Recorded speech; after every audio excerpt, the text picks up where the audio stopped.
Under Section 107 of the Copyright Act 1936, allowance is made for fair use for purposes such as criticism, comment, user-party teaching, scholarship, and research. Fair use is a use permitted by copyright statute that might otherwise be infringing. The copyright laws of the United States recognizes the fair use of copyright content. Section 107 of the U.S. Copyright Act states, notwithstanding the provisions of Section 106 and 106A, the fair use of a copyrighted work includes such use by reproduction copies of phone records or by any other means specified by that section for purposes such as criticism, comment, news, reporting, teaching, scholarship, or research is not an infringement of copyright. Thank you.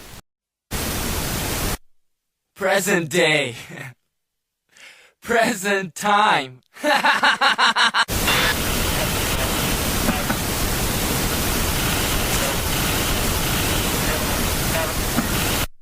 Tell me to breathe.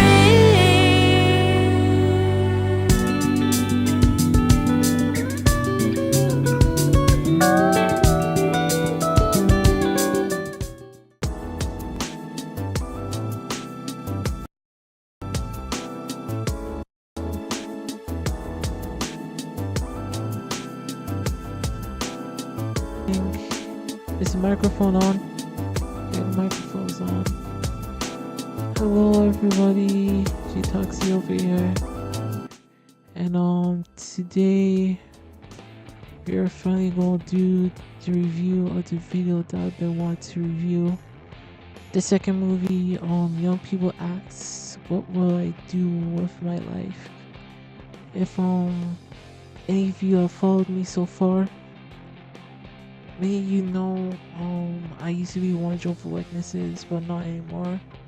So this is going to basically be me going through the process and journey of deconstructing my faith, telling my story on how the cult basically traumatized me and ruined my life and made my life even worse. But also I basically kind of bounced back from that. So yeah, I hope you guys enjoy the review. I just need to make sure that this is fine, but it probably won't matter because, you know, this is going to be going on YouTube later. So I hope you guys enjoy this video and my critique, and let me know any extra stories out there what you think about this movie, because like my last review a few days ago, last week, this series of movies was my favorite as a kid, but now it's, God, it's so bad to watch. Okay, let's get into it, shall we? Every Christian youth must ask itself a soul-searching question. What will I do with my life?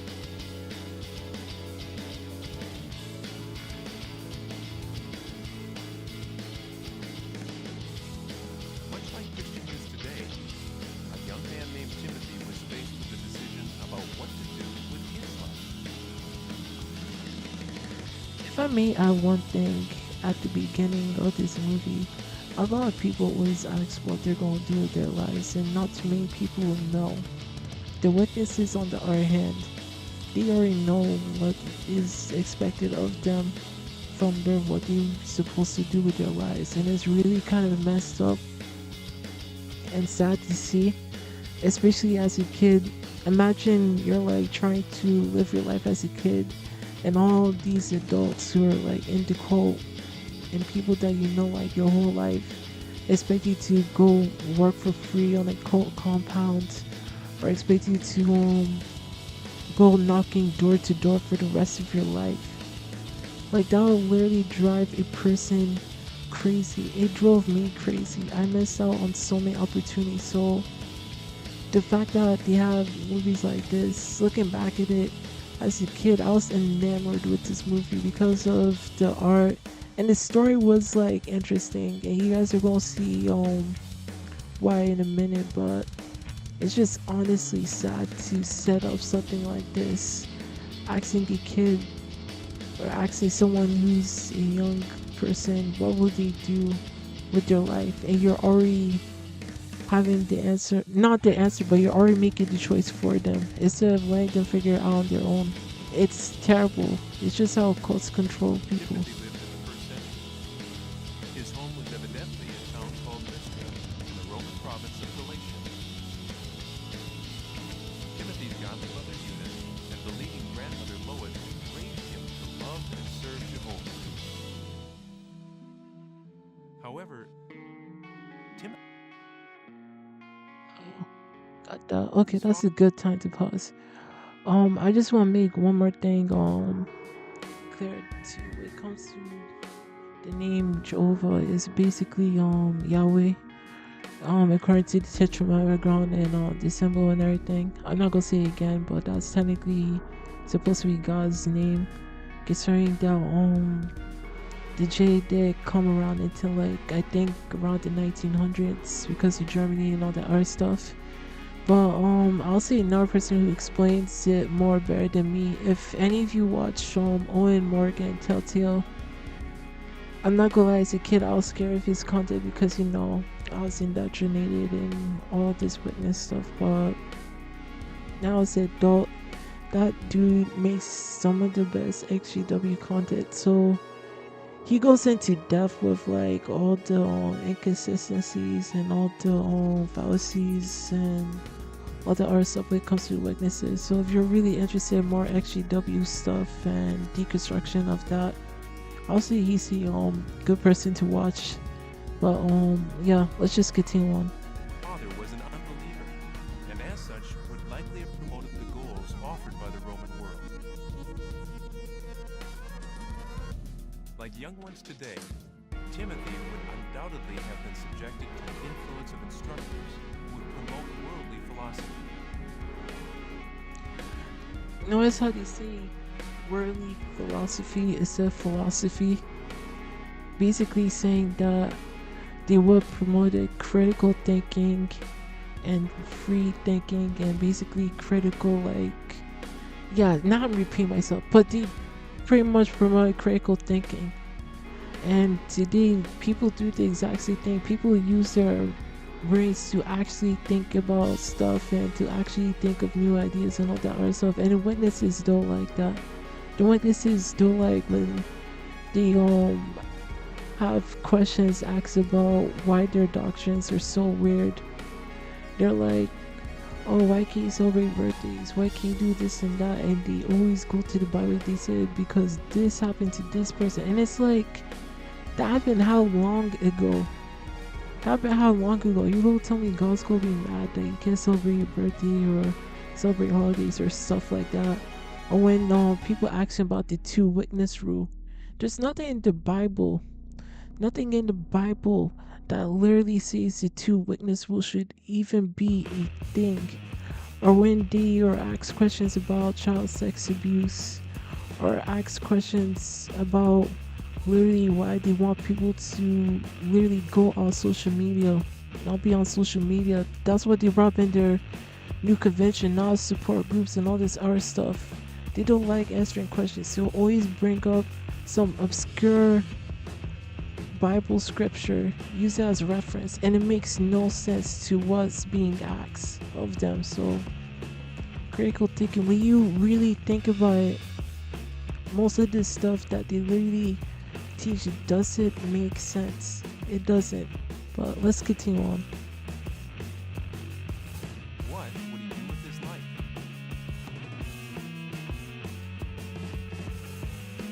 A significant event in Timothy's life was the visit of the Apostle Paul.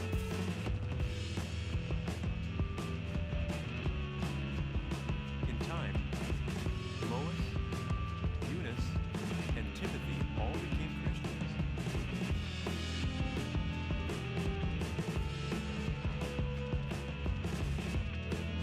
Little did Timothy realize how profound an influence Paul would have on his life.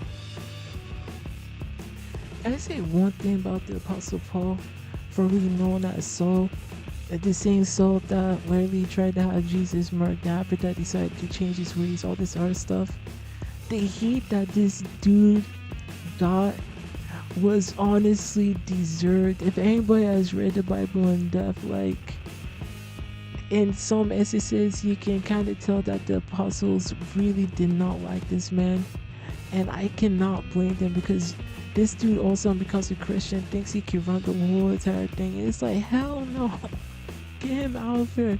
And I'm not gonna lie, when it comes to like most stuff with the Bible, I know I would say it's only the witnesses, but there are some branches of Christianity, a lot of them that take some scriptures from Paul. I know the witnesses use the main scriptures that Paul had. I forget which book of the Bible from this fellowshipment. Even though he literally admitted in that part of the Bible, I watched it on again. I suggest you check him out. But he literally said that him doing that racial was basically bad. He changed it, and the witnesses still are hard on this fellowshipment for people who speak out against them or decide to not waste their lives knocking door to door, trying to be self-righteous and tell people how to live their lives. And it's like, it's just crazy. But honestly, this dude alone has caused a lot of damage. I do not like Paul at all. I'm just gonna say that. By the time Paul returned to Lystra, Timothy had grown into a well-respected young man. Paul Man, this artwork is beautiful, but the way that they're kind of insinuating, I'm not gonna lie, the witnesses really got a problem. But yeah, no, young man, and you're touching. Nah, come on now. chose him to be his traveling companion.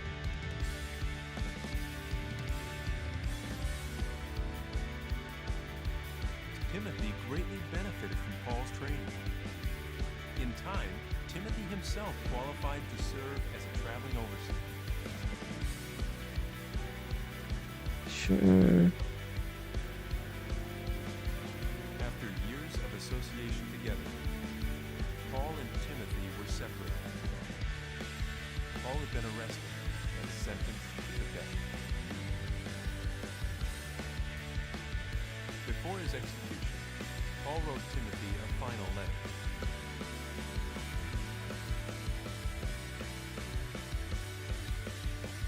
By the time Timothy received it, Paul may already have been executed.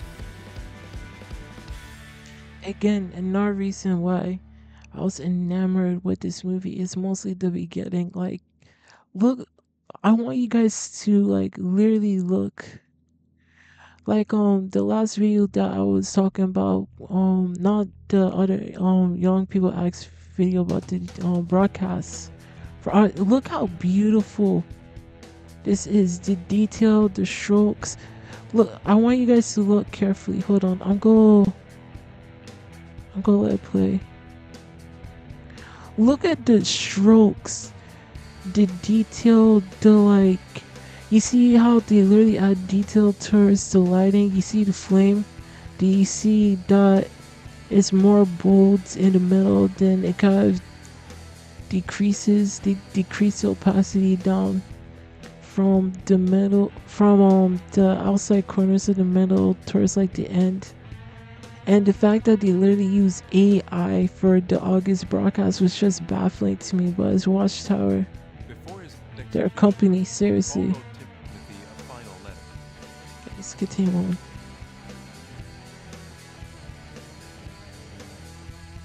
By the time Timothy received it, Paul may already have been executed.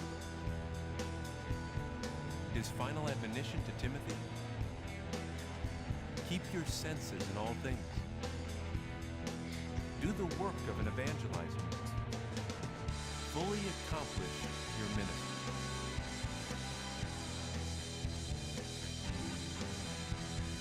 Like young Timothy, So that's basically emotional.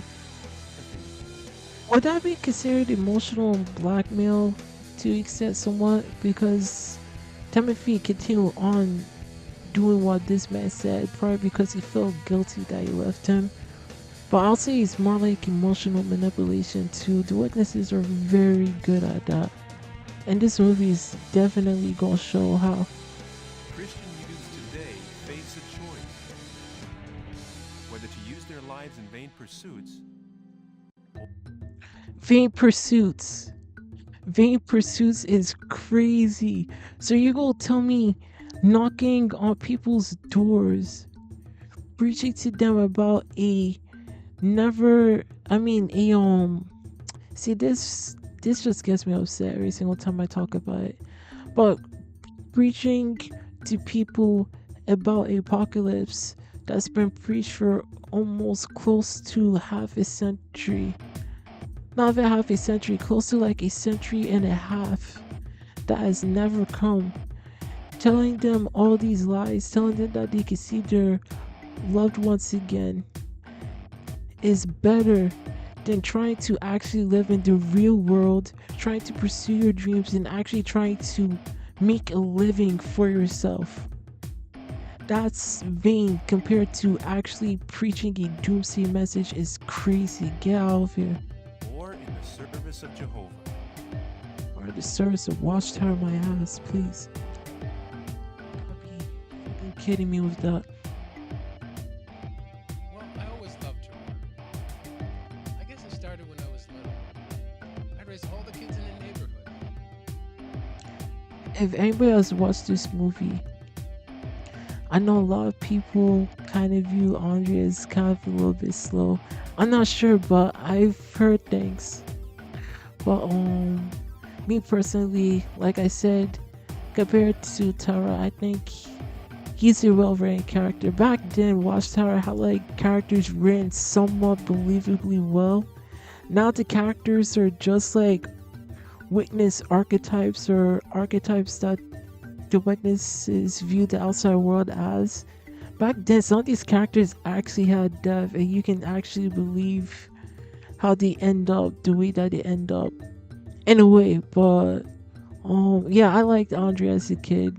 Now it's like, God, I feel so bad for him, honestly. And you're gonna see what I'm talking about. When I got older, I'd run just to clear my mind. Running just seemed to come natural to me. In high school, running on the track team became the most important thing in my life. But in the spring, Also, can I add one more thing? You notice how in the last movie that I talked about, in this movie, you have like real settings, like they really like use schools, so you rent them out, film there, and all that other stuff. And even like more modern movies, they can't do that. Now Watchtower is spending money. If you are XGW, you know this. They're spending money on their own studio grounds, so that way they don't have to go out in the world and film their stuff. And I think it's for two reasons. One, to maintain control and to still separate themselves from the world, and also to kind of have like the how I say, to kind of have the harmony within the group and all that other stuff. But also two, definitely because they're afraid of having people know the kind of stuff that they're filming, unless they're willing to actually join the cult. If they're not, then people are going to definitely start talking about it. And I feel like the stuff that they're going to film at that studio is going to be probably something, I don't know why, but I just have an itch that they're probably going to start pushing out a lot more Armageddon stuff, because they weren't afraid to do that with the bunker videos. The bunker videos, if you're XGW, I think everybody who's XGW knows those set of vids. Oh, those vids are bad. They're really bad. I'm definitely gonna talk about them in our video, but I just have a feeling Watchtower is up to something, just to maintain more control of its members. And they really made that evident when it came to the 2025 convention. They see the writing on the wall and they know it's bad. So yeah, it just really shows the difference from back then to now. Honestly, it really does, and how this code's literally falling apart. junior year, some things were happening that took my mind off.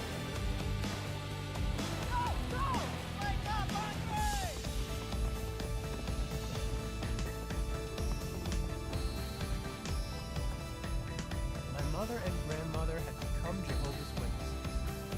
I wasn't baptized yet, but I knew it was the truth. First of all, camera work is somewhat alright. It's actually good. I'll say the camera work in Tara's movie, this movie, and the Prodigal Son were all good. All the R movies, there are some other movies too back in the day. They have the Bible drama movie that was made around the exact same time as this. And I'm not gonna lie, the camera work on that one was messy at best and bad. Tarazone, this one, Prodigal Son, all three of those were good. I'll give them credit on that. But as time goes on, the camera work is just basic, messy, and just all over the place in my opinion. But yeah, there's one thing that I want you guys to keep in mind about this character Andre that I kind of like and I kind of feel bad for him for, is that this dude isn't baptized, but because of his family, he feels like he has to maintain this truth. He has to literally abide by what they're learning. And you're going to see later on that there's somebody in his family that actually encourages him to actually go for his dream and actually focus on what's really important.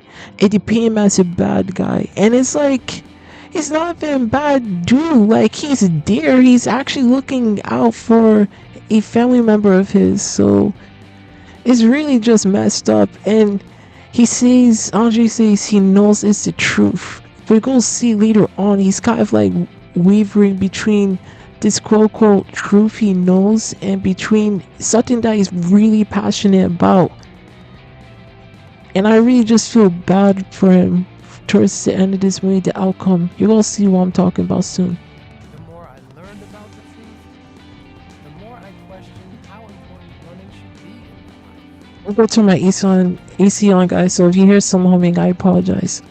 I'll probably mute my mic for that.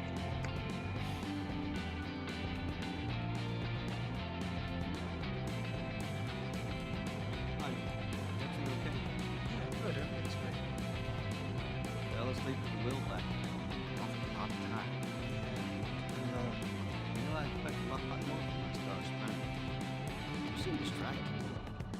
So about me pulling you from the winter invitation league. No, Coach, that's You know easy. how strict the school is about letting students compete with an injury, insurance, liability. Coach, that's not it, really. Look, I did. Another thing I hate about this movie is how they try to paint the coach over here as a bad dude. When this dude is probably like not even a bad guy at all. This dude actually cared for Andre. Notice how he mentioned that he pulled him from an event because he had an injury. And he's checking up on him to make sure that he succeeds. So that way he can actually have a career in this sport. And they're painting it as, oh, it's a bad thing. Oh, he's just trying to get you to sacrifice you doing something that could actually benefit your future for the rest of your life. All this other stuff. And it's like, anybody with common sense will see that this coach is doing what any other coach will be doing.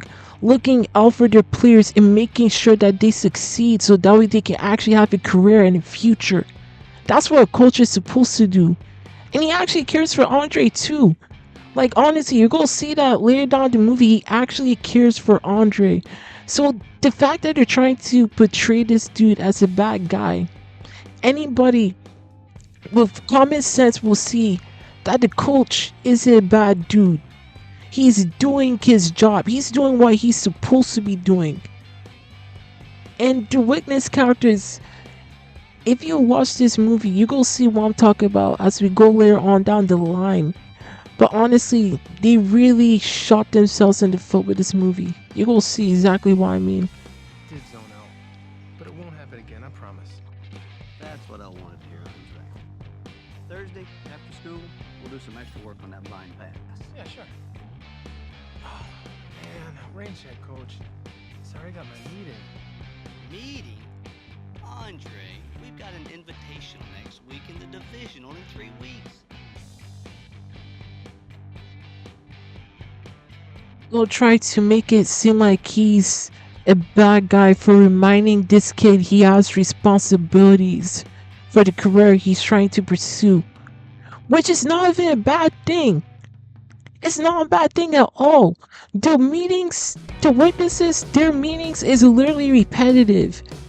They make it seem like, oh, it's bad for you to miss a Bible reading. Oh, it's bad for you to miss a assignment where you have your prison teacher with another brother or sister.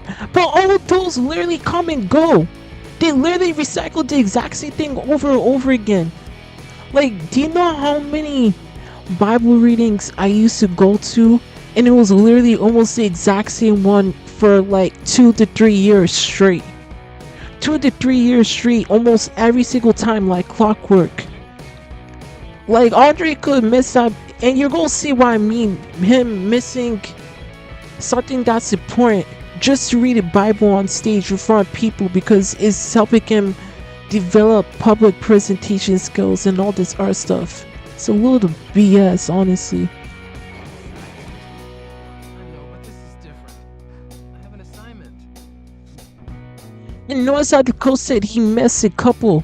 So Andre has missed a few meetings.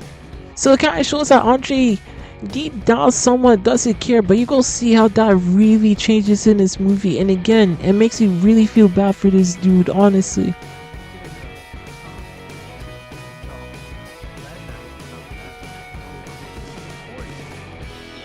Your religion is your business, but this team is mine. If you want to run, I need 100%. I need you to focus. Something you've had real trouble with lately. Fine. If you win the divisional meet, you'll go to state. There'll be a dozen college scouts with big fat scholarships lined up to meet you. Coach, you know I want to Here's win, your but chance to prove to yourself that you've got what it takes. Again, literally looking out for his future. Literally telling him, look, you go off to do this stuff that will probably have you struggling for the rest of your life. You go off doing all this stuff that's going to waste your time. How many witnesses have given up careers, opportunities that can literally have them set for the rest of their life, and they're struggling. They're struggling to even make rent, to get food for their kids, all this other stuff. And yeah, you got all those ugly ass old fat dudes in Watchtower in Brooklyn on the governing body, except for that one token black dude that they got Samuel Heard, literally taking donation money, buying alcohol, buying expensive jewelry and watches and all this other stuff. And they'd rather have you sacrifice opportunities for you to have a better life for yourself, to be making money to support yourself, and to not rely on anybody for anything and just have a normal life. They will rather have you struggling than actually have something that you can actually be good at and make a career out of. So them literally portraying the coach as like a bad dude, I have always hated it. As a kid, I thought, oh, he's literally the devil on Andre's shoulder. Andre, don't listen to him. But that was when I was literally heavily indoctrinated in this cult. Looking at it now as somebody who's left, who's woken up finally from all their BS, it's like, no, the coach is actually looking out for this dude. Like he's supposed to. He's actually doing a good thing. Crazy, just crazy.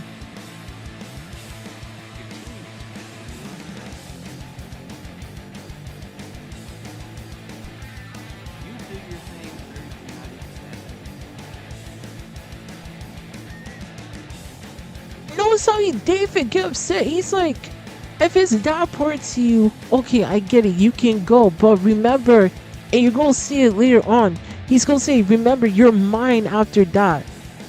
He didn't even pulls it. He was like, just make sure you show up after you're done, okay? I'm not even gonna be mad at you for it.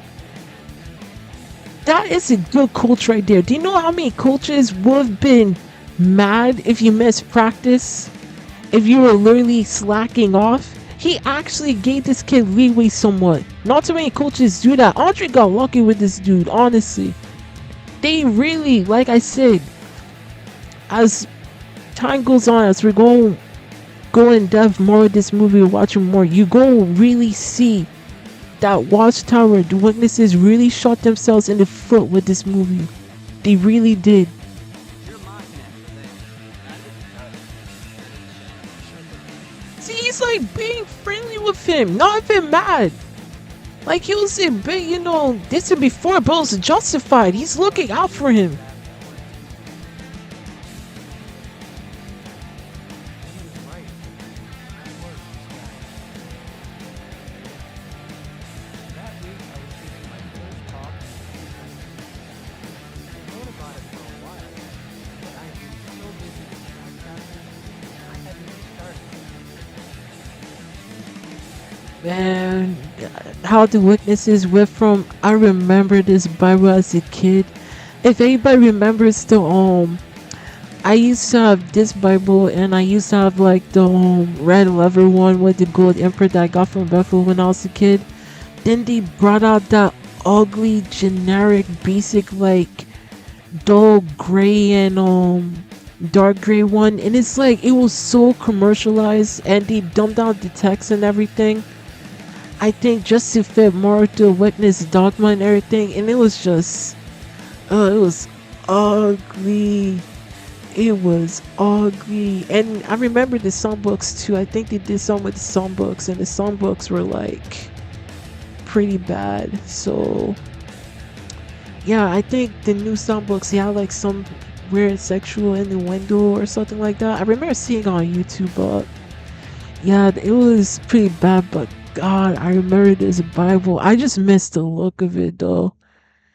I don't care about any of the scriptures in it, because you ask any Bible scholar, they say the Witness Bible is probably one of the most inaccurate translations of it, which makes a lot of sense considering it's literally just used to push their dogma and their message more to people to get them indoctrinated in the cult. But this gold text and everything, the firmness of the Bible, I miss that. I'm not gonna lie, I just miss holding it, looking at it. I don't care much for the scriptures at all because it's all BS.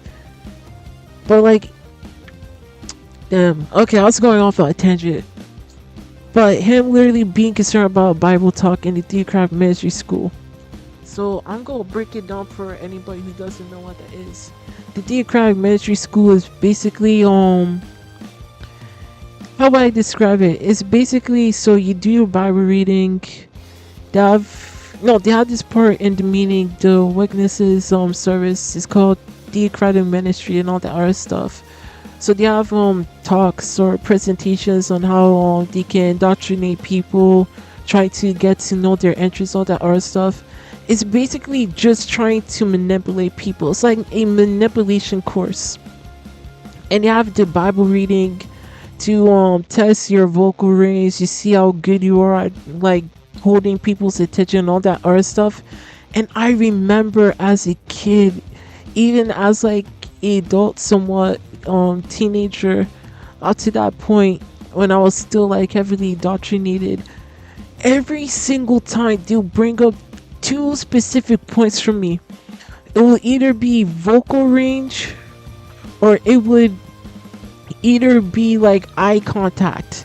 And it's like you're on the stage in front of thousands of people, and you have to look at these people while you're reading a Bible scripture. Do you know how weird that is?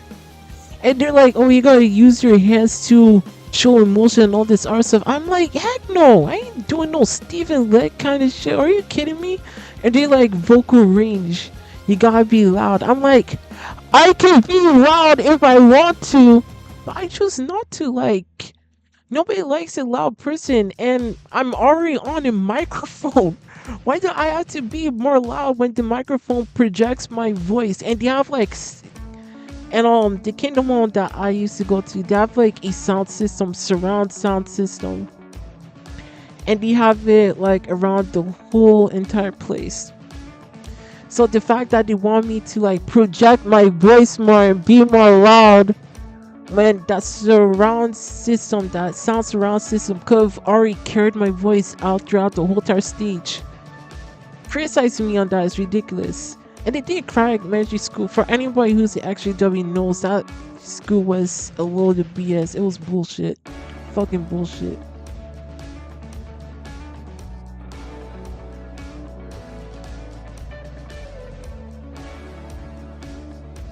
With only a couple of days left, the pressure was on. And also they were, oh my god, I hated doing this so much. I want you guys to imagine with me for a sec. Imagine being a kid and instead of like focusing on your homework on Tuesday night, you had to rush your homework really quick. Or imagine trying to like plan something to hang out with friends or do like after school activities and clubs and all that other stuff. You're literally at home either using a Bible or either using your phone and practicing to read a Bible scripture like 5 to 6 times before you go up on stage, just so you don't mess it up. And if you mess it up, your parents will whoop your ass. At least my dad did from time to time, not all the time, but yeah, or they will be upset with you, or they will say, "Oh, you did alright, but you could have done better," and it still kind of hurt. But like, don't get wrong. Now my mom and all that, my mom's kind of a little bit more chill now, which I do appreciate. I do appreciate her for that.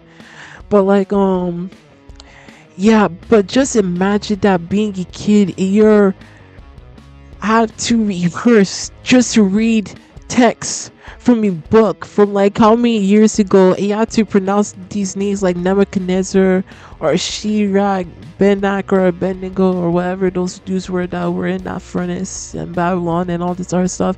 Imagine you having to literally practice that from like small, like I'm talking about maybe 5, 6, all the way up to like your teenage years. Bro, I hated doing that. And this dude is a junior, probably like 16, 17 maybe. Literally having to practice reading a Bible scripture or passage to read in front of a stage in front of people that are either probably gonna look at you weird or probably even gonna be asleep through like half of it. I seen it before. Ain't nobody really care about any of this stuff. I really do feel bad for this dude in this scene though. This is unbearable. I was having trouble focusing on that. Yeah, shoot, I don't blame you because it's boring as hell. You can tell he's just done with it.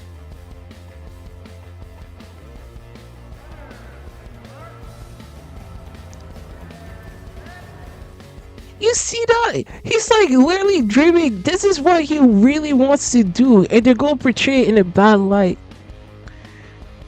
Like honestly, and you wonder what's the worst part about it? They're gonna make it seem like this is a bad thing, and they literally portray as being glamorous and cool and everything. I like to see as a kid, like honestly.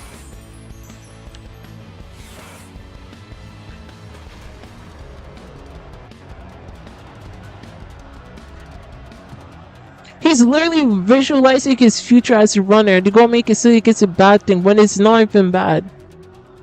Andre! Hey, Andre! Yo, Andre! Yo, Andre! Yo, Dre. Was wondering where you were. Hey, Berto. Bruno, Berto, dude's name Berto, I think. I just heard it. I apologize in advance if I get the name wrong. This dude has to be one of the best supporting non-witness or like ex-witness characters I've ever seen. Next to Al. Actually, no, yeah, he's better than Al in my opinion. Al's second because at the beginning they really get his characterization down like really good until the end, and I'm gonna review that movie probably maybe tomorrow. I'll probably do it tomorrow.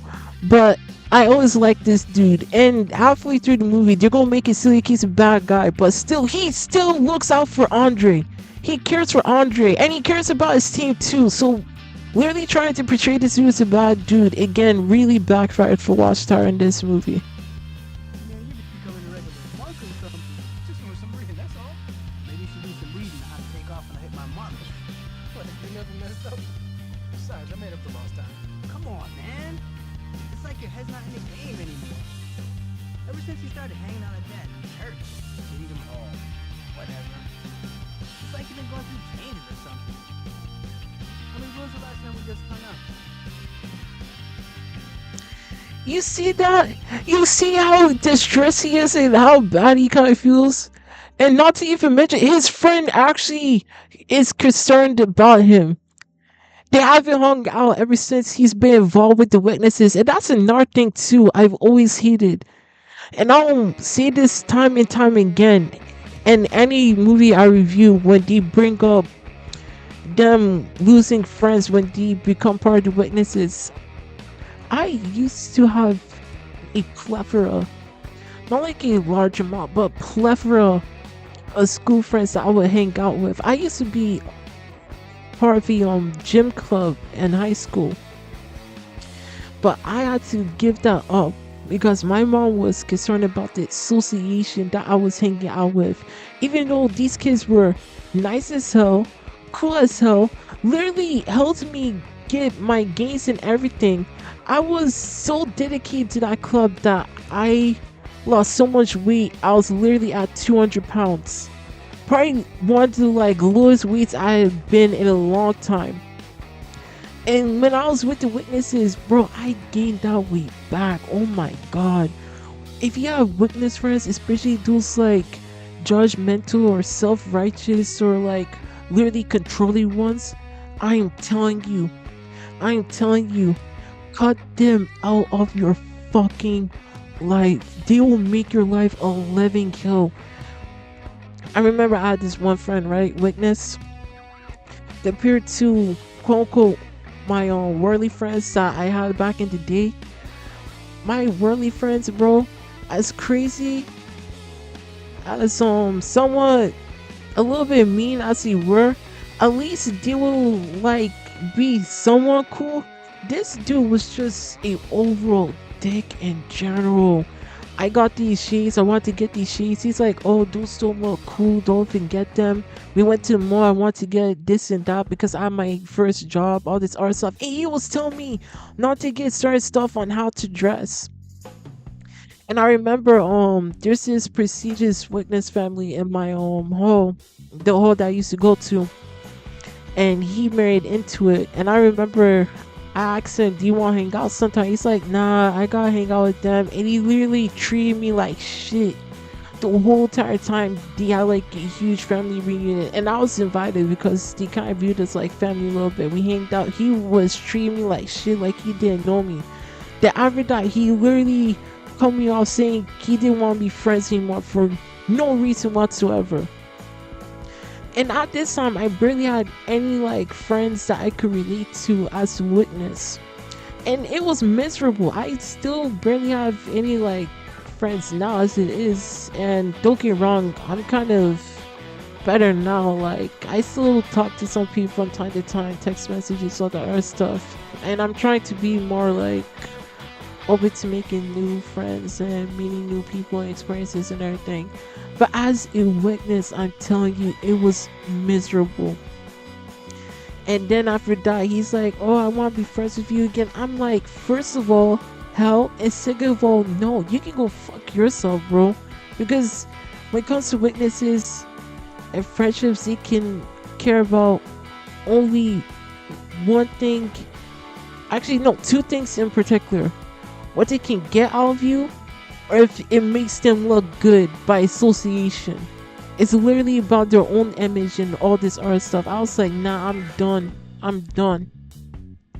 And I remember there's another time where there's this party that this brother invited me to, and I could tell what it was because I was already somewhat done with the witnesses and everything. He invited me, and he was literally just trying to get me to literally, I guess, somewhat come back. It's just how the witnesses try to manipulate members on trying to come back and all this art stuff. And I had fun with some of the art kids. They were nice and all that, but I knew what it was for what it was already. And he was there, and I had to act nice to him. I had no choice because there were other people there, and I'm like, oh god, I really don't want to cause a scene. So I just pretended the whole entire time.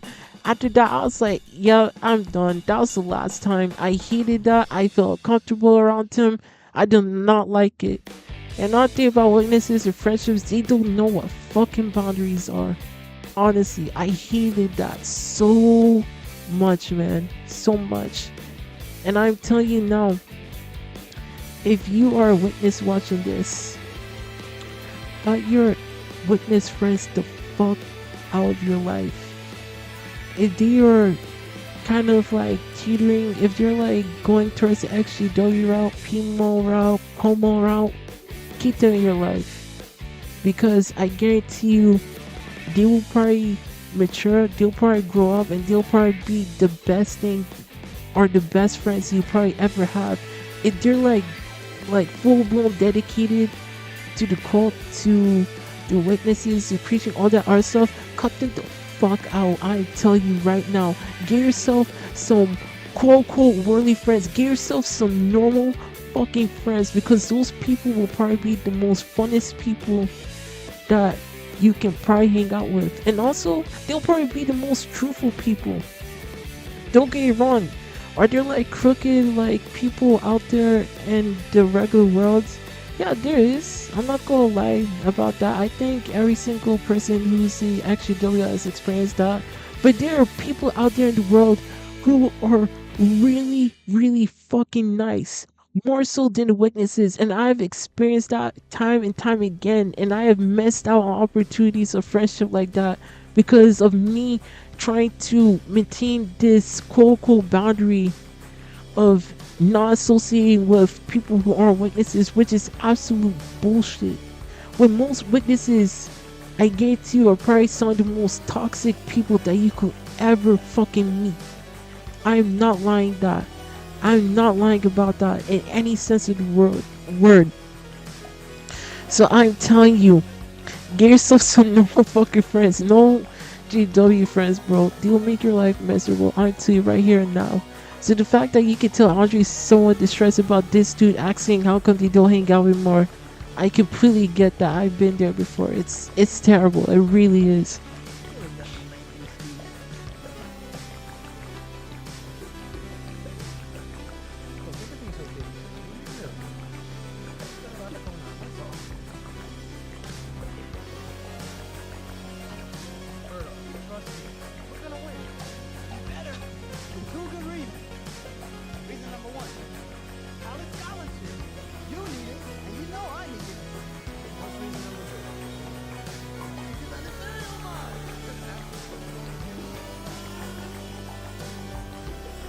You see that dude, he actually cares about Andre, and I feel so bad for this dude towards the end. And Berto, again, one of the best portrayed non-witness characters I have ever seen, next to Tara's friends. I'm putting Berto at number one for sure. I will die on that hill. I do not care what anybody says about that.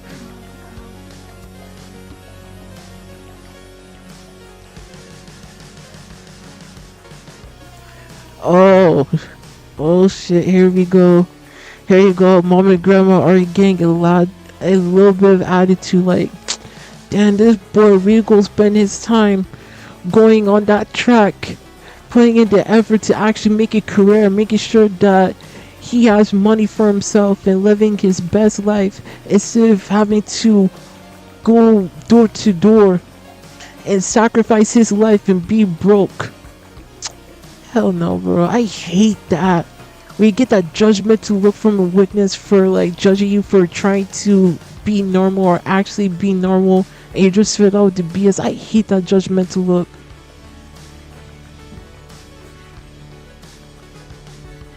They're still looking. You're still looking at him.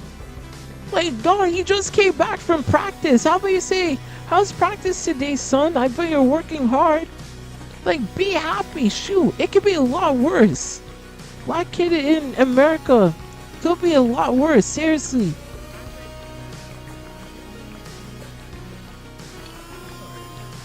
Only explanation for what? He's been practicing. If he came like a lot late, sure, I will understand why you're kind of somewhat fidgety. Not fidgety, but somewhat upset. But let's go back. Let's go back to the scene where he was literally praying. He didn't even have to do that. Out of respect for his mom and his grandma, he did that. And he's not even baptized. That's another thing that I want you guys to keep in mind. So the fact that he's not even baptized, still doing that, shows how much he respects them. But also at the same time, you can tell they're kind of somewhat manipulating this dude to literally join their cult. Literally sacrifice the rest of his life, even though he has no obligation to. No obligation at all. He's not baptized at all. So he shouldn't even have to be doing any of the stuff that they're doing. It's just messed up. And it's literally daytime. You guys see that, right? Daytime.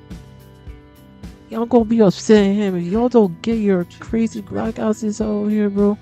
Andre, don't you owe me an explanation?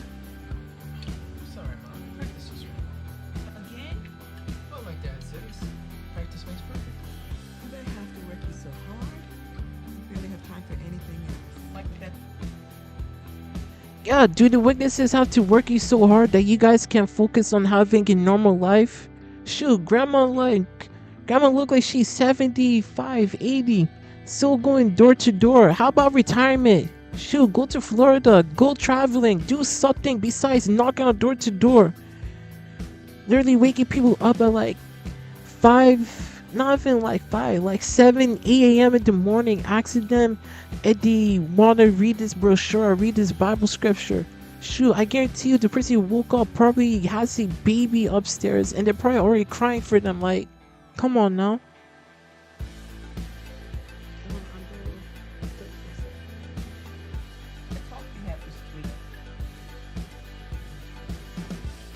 Hey, Dad. I will. Whoa, my man. The dad, shoot.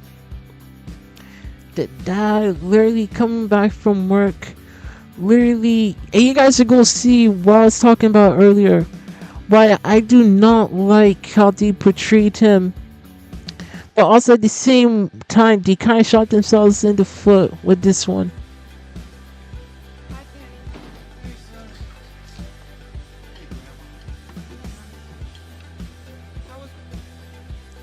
Hey, Grandma. Hi, hon. You see how he's like so cordial, even though you can tell he's tired?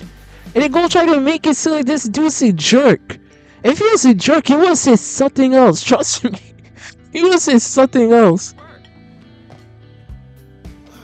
Not one of my better days. My new website kept crashing. Yeah, we worked on that blind pass today. Needs a little work, but I think we're real close. Oh, and that 100-meter sprint? They may as well give me the trophy now. Oh, that sounds great, son. Yeah, Coach Clark is a little worried. You see, he's busy, but he still cares about his son's career, his interests, his passion. Do you know how many parents don't do that? Do you know how hard it was for me before my dad passed away? God, bless him. May he rest in peace. But do you know how hard it was for me to kind of like talk to my dad about art? And the last thing that I remember talking to him about was my YouTube channel, my first YouTube channel. Over me doing my passion, my art. You wanna know what he told me? And I will never forget this till this day. Still one of the most impactful things he told me. He said, go for it. If it makes you happy, if it's something that you want to do, you should do it. So I did. First YouTube channel I made, I literally got threatened by the elders in my congregation, my old congregation, telling me that if I did take that channel down, that Watchtower was gonna sue me. And mind you, I was like, what? I was around 15 at the time, doing this, literally sophomore in high school. and they're threatening a kid, telling him, "Oh, you can't have a YouTube channel because you're quote unquote promoting materialistic stuff, and also you use some of the watchtowers media, and we're gonna sue you for it." I'm like, wow, how pathetic do you guys have to be to threaten to sue a kid for having a YouTube channel, and he didn't even do anything.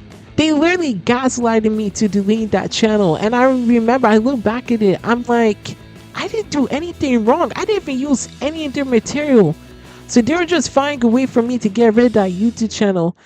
And I'm not gonna lie, I know somebody snitched them about it because I was talking to everybody about it. I was talking to people that I thought I could trust that would actually watch it and support me.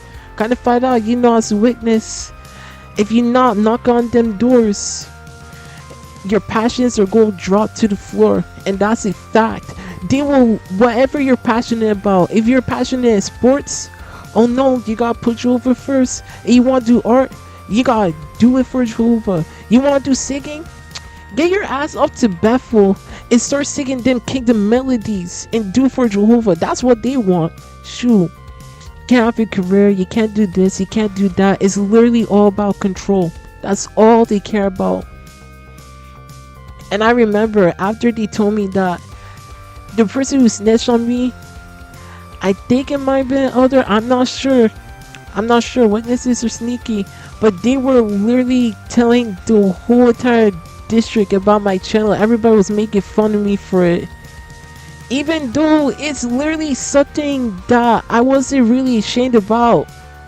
Like, honestly, as a kid, don't get wrong, I was embarrassed for sure. Of course you'd be embarrassed about it. But I said, don't looking back at it now, I'm like, okay, they told me that's a good price for me. Shoot, people want to check it out, they can check it out.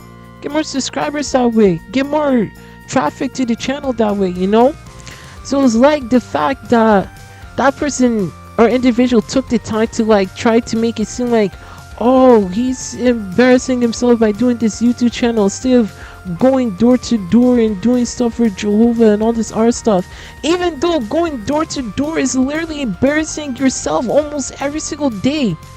You look more sane not going door to door, preaching to people, telling them how to live their lives and being a douche. You're more sane not doing that than doing YouTube or doing what you want to do. Even if you're like doing music and you're not good at it, you look more sane doing that than being a witness, honestly. I will die on that hill. That is just the truth. I just find that crazy. But yeah, let's just get back into this. But I think if we can ace the invitational next week, then the divisional in 3 weeks is in the bag. Oh, divisional in 3 weeks. Andre, I'm not gonna be able to. I'm gonna be out of town with some investors. No big deal. I know you're disappointed. I'm gonna make it up to you. I know how hard you train. You see that the dad acknowledges that his son is putting into work. He actually respects his son's passion and career. The mom won't be literally over here looking down at the son as soon as he comes back from training his butt off, probably in the hot ass sun for like how many hours. It literally won't be judging him for literally pursuing a career that can actually set him off well for life. Instead of literally going knocking door to door, giving people brochures. Ridiculous. Like, they literally tried to paint this dude as a bad father even though he isn't. Shoot, more attentive than my dad for sure. Maybe just as attentive. It's kind of hard. I'll talk about my relationship with my dad in our video. That's a long story, but we're not going to get into that right now. Enough of my complaining of father issues. How's that? A little too much. Shoot. Girl, if you don't shut Well, I up. think it's too much for him. He hardly has time to eat, and I know that it's affecting his grades. My grades are okay. If his grades are okay, what's the problem? You're just literally trying to find some way to get your husband to be mad at him for literally pushing off his academic scholar work at school. so that we can focus on being more of a witness, even though that's not even gonna work. Okay. Andre, okay isn't good enough. Once you're in the business world, you have to be better than everyone else, or you'll get eaten alive. Dad, I just got a lot going on, that's all. Practice, tests, and all that. Let's see. Practice, tests. Aren't you leaving something out? What about all the time you spend going to those meetings? Thank you! Thank you! Oh my god! Do you know, like, seriously, do you know how many times I have gone to meetings, I had to prepare for a school test or something, and I end up failing because I had to focus on literally getting ready for that meeting, or literally focus on having to do a part for that meeting, or focus on literally getting there early on time because the circle overseer is supposed to show up there, and literally just give a talk, but literally do it for like a longer period of time. Ridiculous. Thank you. And they're going to portray the dad as a bad dude for breaking that up, even though he isn't. But you said it was okay for me to go. If It didn't interfere with school. Thank you. Again, not a bad dude for saying boundaries when it comes to that. Literally trying to look out for his son and his future, as a parent should. right. Honey, I don't think that going to the Kingdom Hall is the problem. No, Dad, it's just that Coach Clark has stepped up our training. Andre, if you You don't think it's the problem, even though it's pretty much the problem. He's already getting flack for it. He's already lost relationships somewhat because of it. So yeah, the witnesses, their part in literally destroying somewhat social interactions and literally affecting his schoolwork somewhat is the problem. if you try to do it all, something's going to suffer. Exactly. It's either the thing about the witnesses, they say in their Bible, or pretty much in the Bible, you know this passage, you cannot slave for two masters. And they're saying, when you watch this movie, they're going to promote the message when it comes to Andre. It's either he focuses on his track, or either he got focus on being spiritual and being a witness first. He can't do both. And don't get me wrong, there's some people who were witnesses who were famous and they tried to do both. You think of one major example, I think Michael Jackson is a major example, and if anybody knows the story behind Thriller, that still wasn't good enough for the witnesses. When it comes to the witnesses, they demand devote, dedication, and sacrifice. They demand full devotion to the cult. And if Michael did release Thriller, his career, the music video, his career, he still probably would have been popular, but his career probably would have suffered. I couldn't find out, dude. I gotta give props to Michael Jackson for everything he's gone through, for everything he had gone through, up to the point that he died. May he rest in peace. God bless him.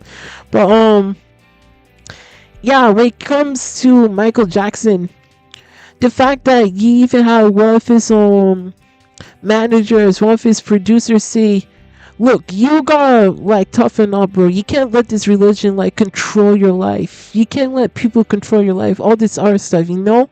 And it really helped Mike kind of get out of his shell more. I seen a documentary about it, all this other stuff. It's on YouTube.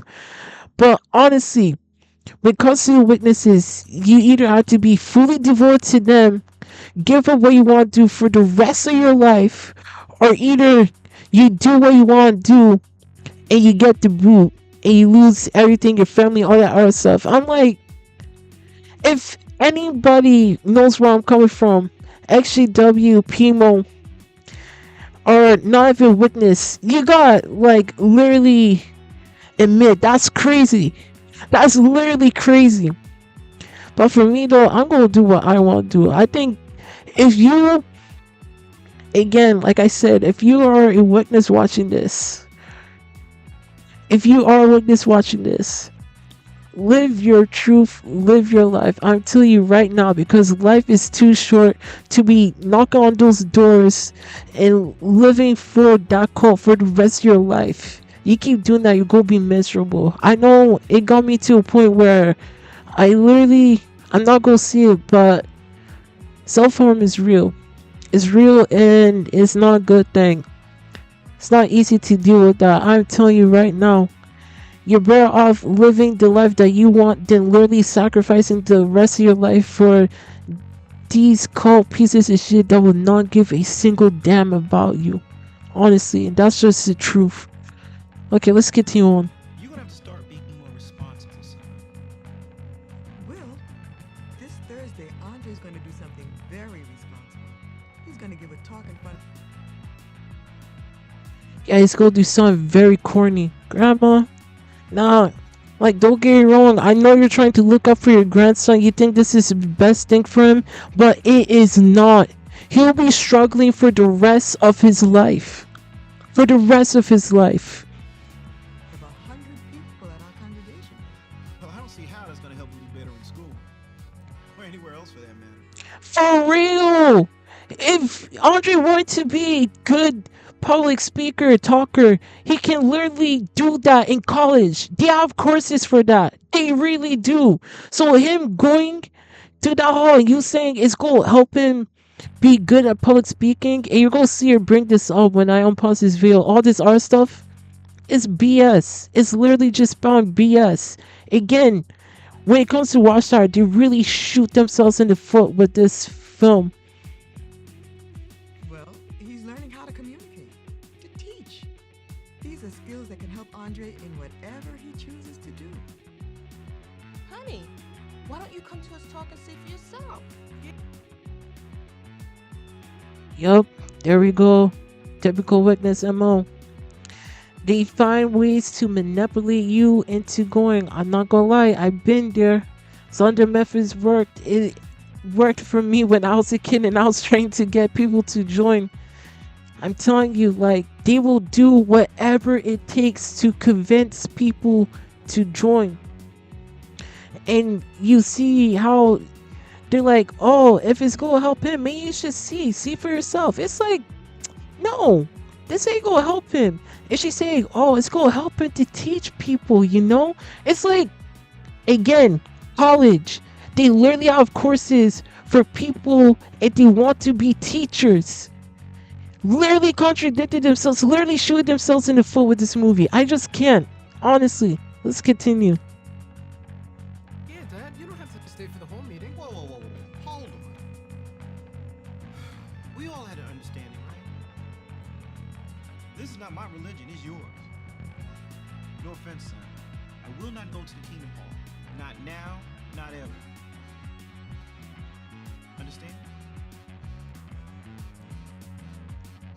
Now, this is the part where I say they try to make him look bad, but honestly, it's reasonable.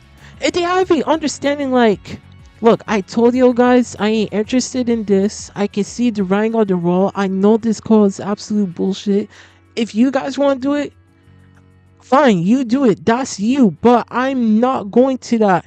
And they're going to try to make it seem like he's a bad guy for saying a boundary, for establishing that boundary, when honestly, he's not. That's completely reasonable. You don't want to go? Fine, you don't want to go.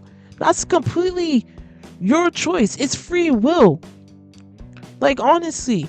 And the witnesses will say, oh, we get that. But still, they'll be the same ones literally judging people for being gay, for not attending the meetings, for not living by God's standards, all this art stuff. And yet they're like, oh, we get it, free will, all this art stuff. It's just a load of BS. So them trying to judge the dad for being a bad person, for literally establishing that boundary that he's never going to a meeting or a kingdom hall, is completely ridiculous. And they try to make it seem like, oh, he's a jerk. No, he's literally being reasonable.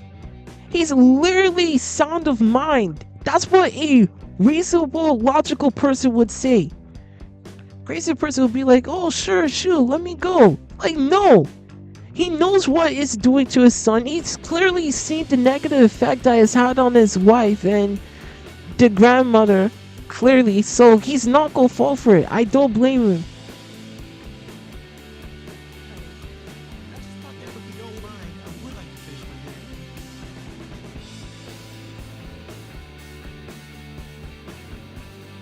Again, y'all literally pressuring him, literally not blasting him, but they're literally just like pushing this stuff into his ear, this nonsense about the witnesses, trying to come see his son read a Bible scripture in front of people that isn't even going to help him in any way at all.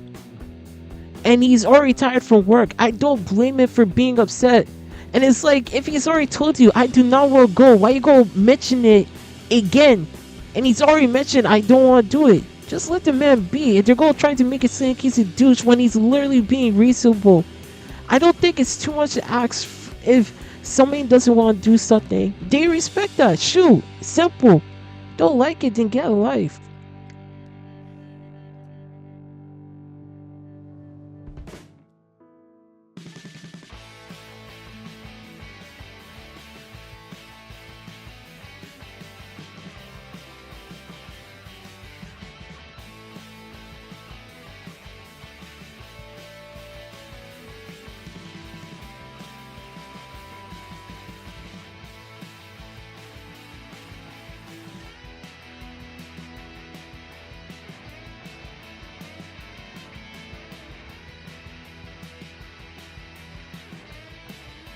See how happy Andre looks?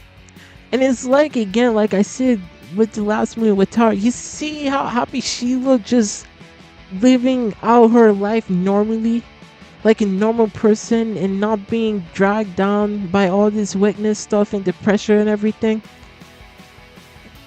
Again, towards the end of this movie, you're gonna see why I really feel bad for Andre. You're gonna really see why.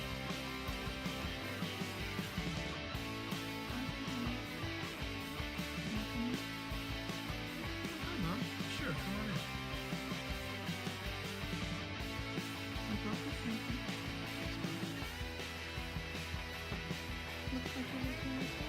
Yeah, I'm getting it.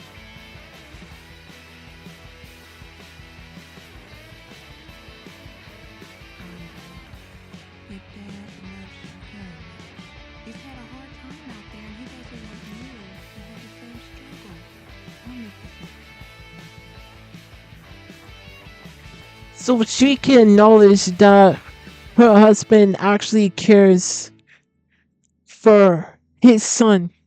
But here's the other thing that you're gonna really see that I really don't get why she's gonna say it.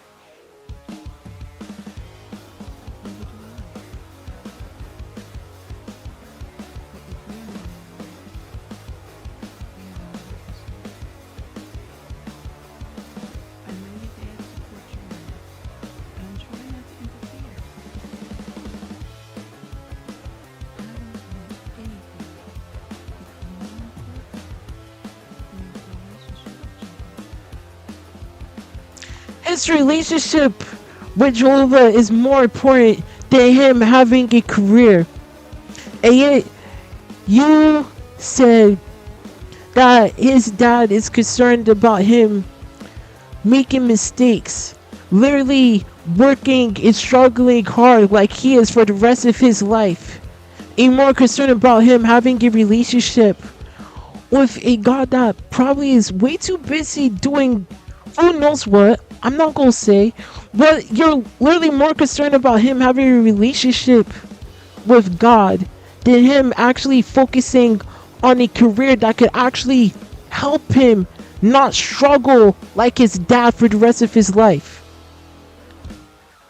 And and this is why I am going to say right here now, this movie shows, it's a prime example of emotional blackmail, emotional manipulation, how the witnesses will literally try to pull on somebody's heartstrings or the connections that they have with people, disappoint people, just to pressure them to keep in the religion, to stay in the religion, and to sacrifice the rest of their lives struggling just for the sake of not disappointing the ones that they love. It's crazy, honestly crazy. No one should have to feel that way. If you want to do what you want to do, you want to live your life, you want to have a career, you want to go to college, you want to go to a trade school, you want to do whatever, you should not to feel guilt for any decision you make just because you're afraid of hurting somebody else. If they're hurt by it, they didn't need to grow up because they have their own life to live too. They're so fixated on Andre living his own life, pursuing his own career, and they're literally trying to like manipulate this dude into sacrificing the rest of his life just to make them happy, which clearly that's the case. It's ridiculous. Honestly ridiculous.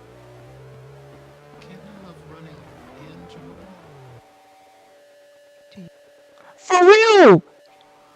For real, but that's the thing, Audrey. I'm sorry to break it to you, but the witnesses will literally have you slave for them instead of you literally doing what you want to do, pursuing your career.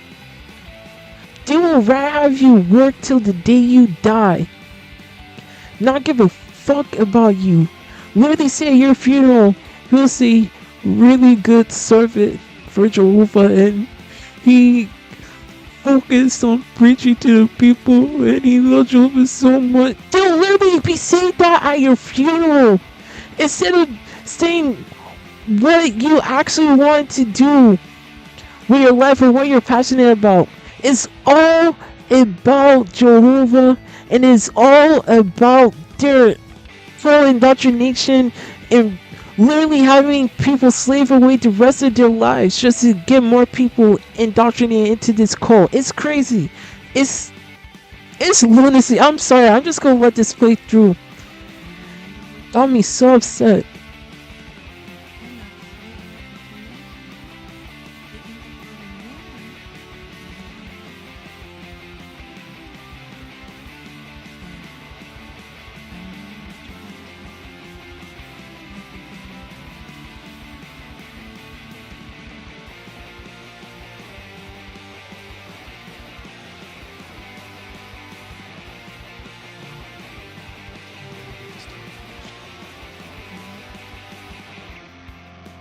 With Jehovah's help, you'll make the right decision. In layman's terms, with me emotionally blackmailing you because I'm your mom, and I know that some people, not even some people, I know that most people don't want to disappoint their mom or make their mom hurt or cry or anything. I go emotionally blackmail you to continue being a part of this cult and for you to sacrifice the rest of your life to this cult because I did. That's what she's telling him directly. You can tell Andre's like, damn, man. You can tell he's just frustrated. I do not blame him.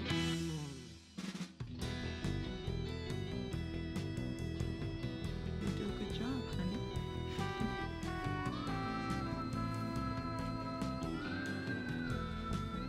If he shrinks back, my soul has no pleasure in it. Now we are not the sort that shrink back to destruction, but the sort that have faith to the preserving alive of the soul. Christians are runners. Runners in a race for life. We must have endurance to finish that race. Runners in a long distance race often eat a lot of carbohydrates the night before. Like a long distance runner, we can build up a reserve of spiritual strength by feeding on spiritual food. This will help us to run the race with endurance. Run the race to life. In layman's terms, be dedicated to our cult and you won't die at Armageddon. You become a witness, you won't die. You're not a witness, well, God's gonna murk you all. He's gonna murk your child. He's gonna murk your baby. God don't give a fuck about you. He give a fuck about the witnesses. That's it, layman's terms. And that's so messed up. How the governing body hasn't been arrested or in federal prison yet still fucking baffles me. Any cult that promotes that, whether witnesses, Mormons, I don't care who it is, bro, you should be in prison. Fucking federal prison.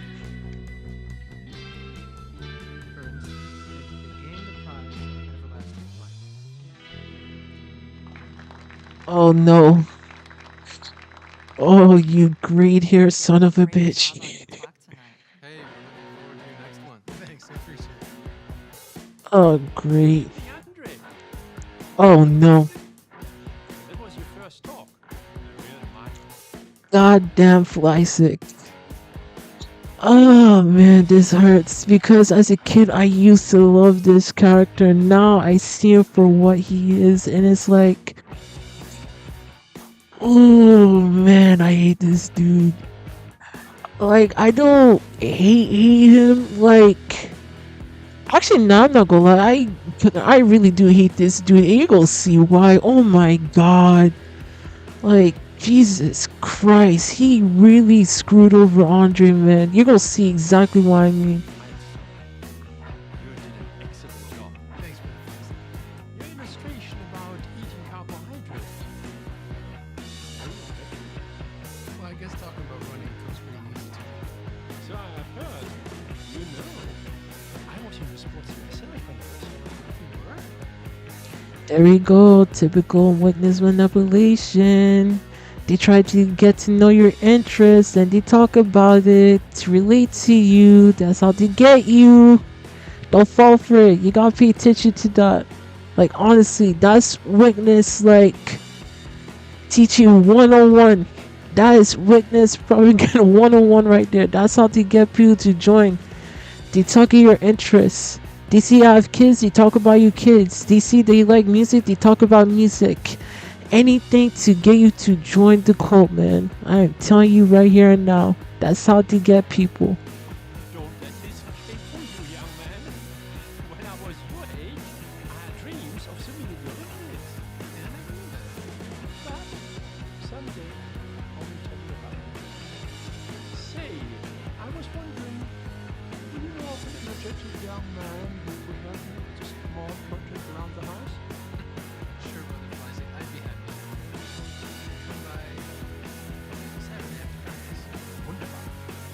I'm looking. Now, I knew that Brother Fleisig had been an elder for years, and he'd even been a circuit overseer.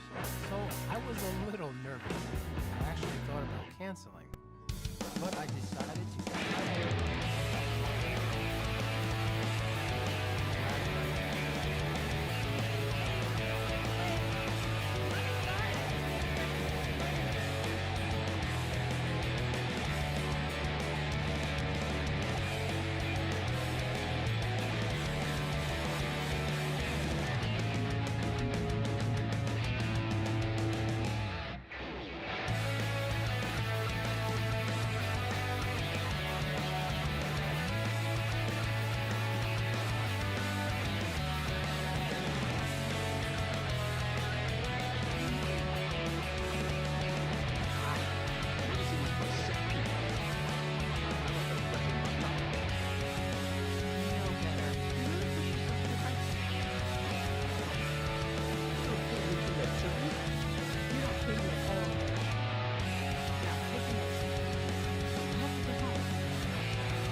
And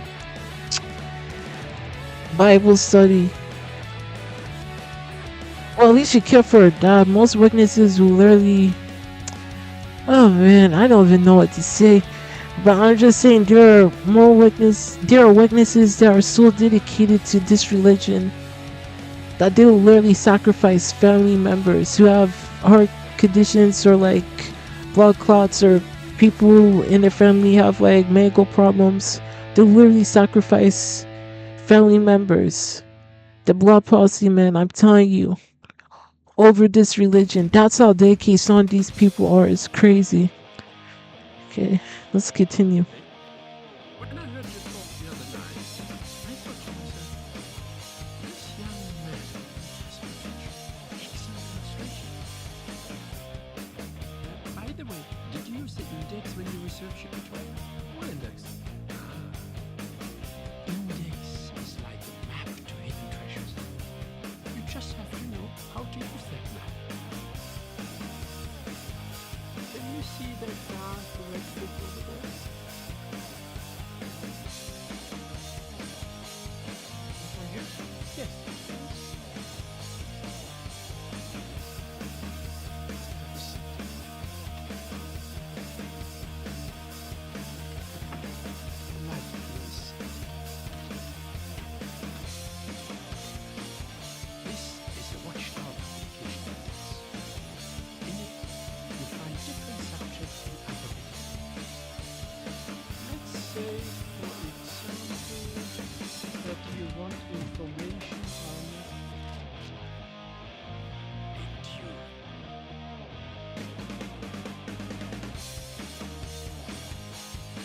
Hey, Flystick, can I get information on how the first, like, I wasn't governed by member, but how the first president, Charles T. Russell, was literally preaching a doctrine about how if you join the religion and you remain dedicated to them and all this other stuff, that you can literally become white. If you were any other race, you become white, and literally being racist as all live and kill, and literally being a literal pedophile to his stepdaughter. Not to even mention that he was abusive towards his wife. Oh yeah, they don't mention that Charles was married at all in any point of his life. Can you literally tell me about that, butterfly sick? Is it in that red book of yours, huh? You want to tell me that? Or do you want to tell me how, probably around your time when you were a young man, that little Rutherford literally wrote a letter to Hitler begging for Hitler not to kill witnesses in Germany during World War II, and literally siding with the dude with his eugenics theory and the persecution of Jews. You want to tell me that? Or what about Bessarim? Is Bessarim in that book too? Oh, or what about all the cases of child sex abuse that you guys have been hiding for years? Or the fact that you have literally been paying the government for years, literally been paying fines, almost like close to $1 million a day to protect that little secret database of pedophiles you guys got. You want to tell me about that too, Flysick, huh? Oh, no, you won't? Oh, that's right, because you guys want to keep that hidden so that way people don't know the fucking truth. Do you see all this subheading? Sure need a lot of endurance to endure that BS. Adversity, cultivating, David, Jehovah, Jesus Christ, modern day witnesses. Now, under each subheading, we see a list of references. Now, to find out what these abbreviations. By references, he means a lot of witness propaganda, articles, watchtowers, awake magazines, and a lot of witness material. No outside sources, none of that. It's just a big, giant witness encyclopedia. That's all it is. That's all it is.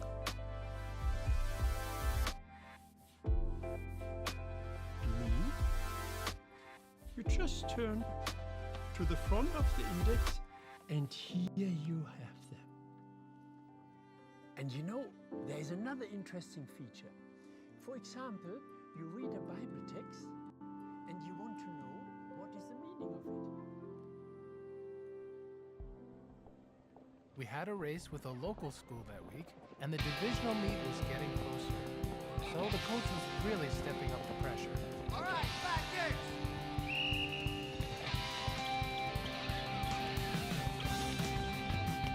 All right, let's look at there, Andre. Hey! Let's stop you there, Baker Jones. All right, reset. Take it over on your feet.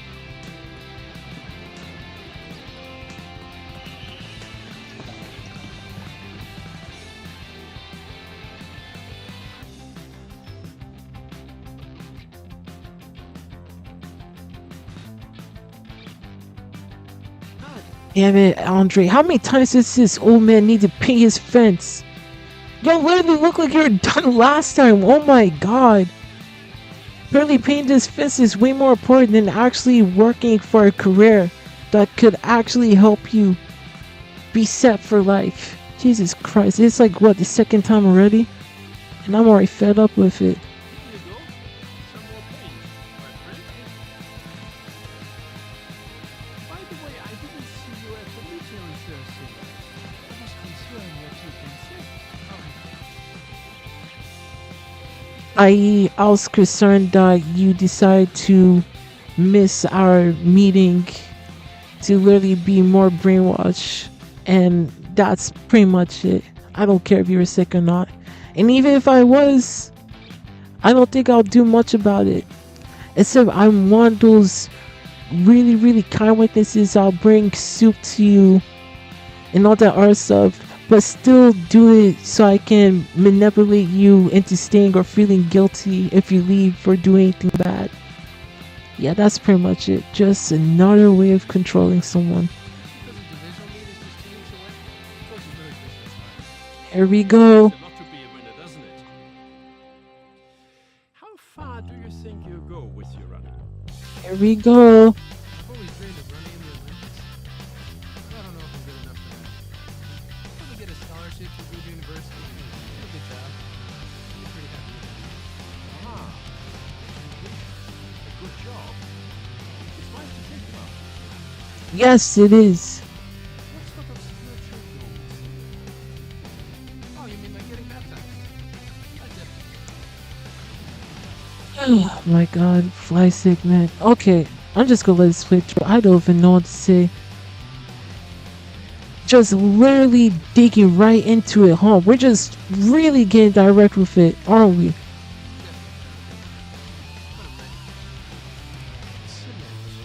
Baptism opens the door to a life of service to people.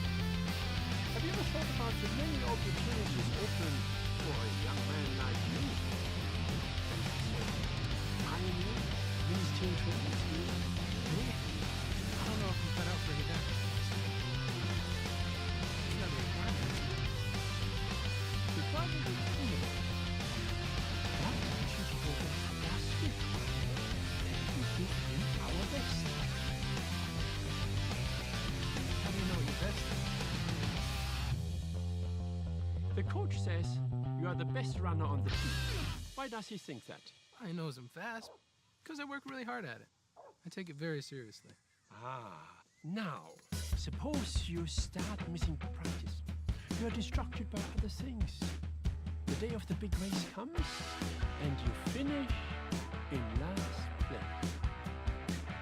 How would the coach feel then? He would not. And why? He knows what I can do, what I'm capable of. I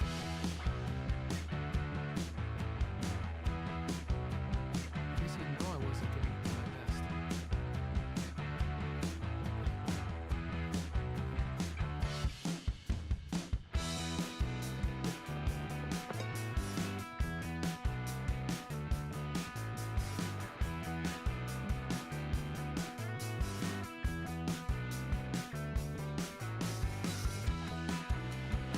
So you saw how he was literally using Andre's like overall career and everything.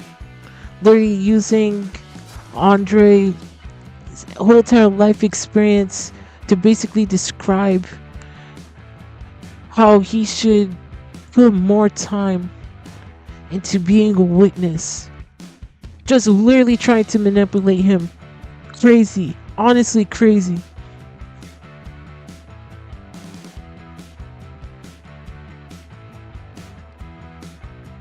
Coach, you want to see me? Yeah, Andre. Come on in, son.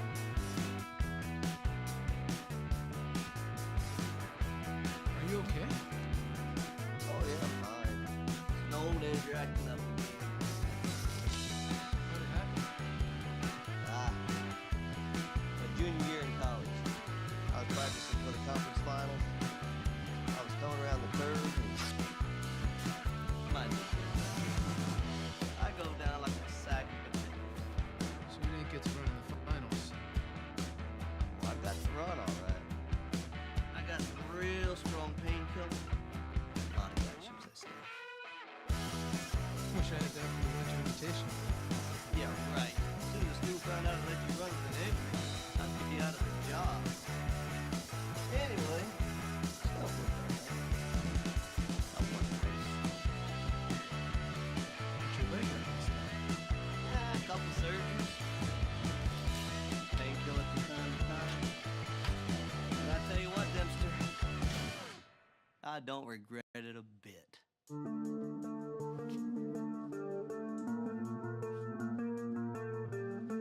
I finally got to taste what being a winner.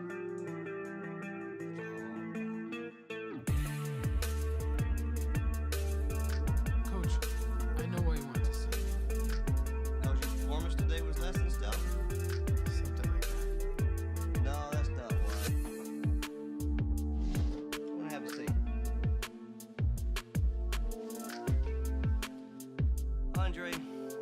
I've known you for almost 3 years now.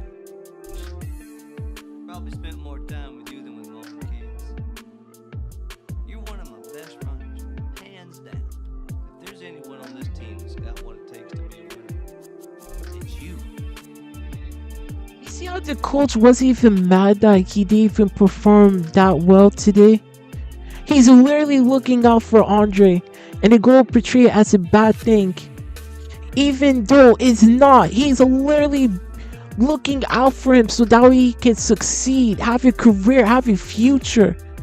Flystick over here literally trying to manipulate this kid into sacrificing everything so that way he can be struggling for the rest of his life. And you're gonna see why I really do somewhat hate his character. You're gonna see exactly why.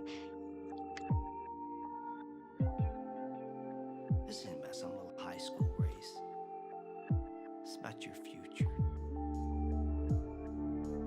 Son, you have a gift.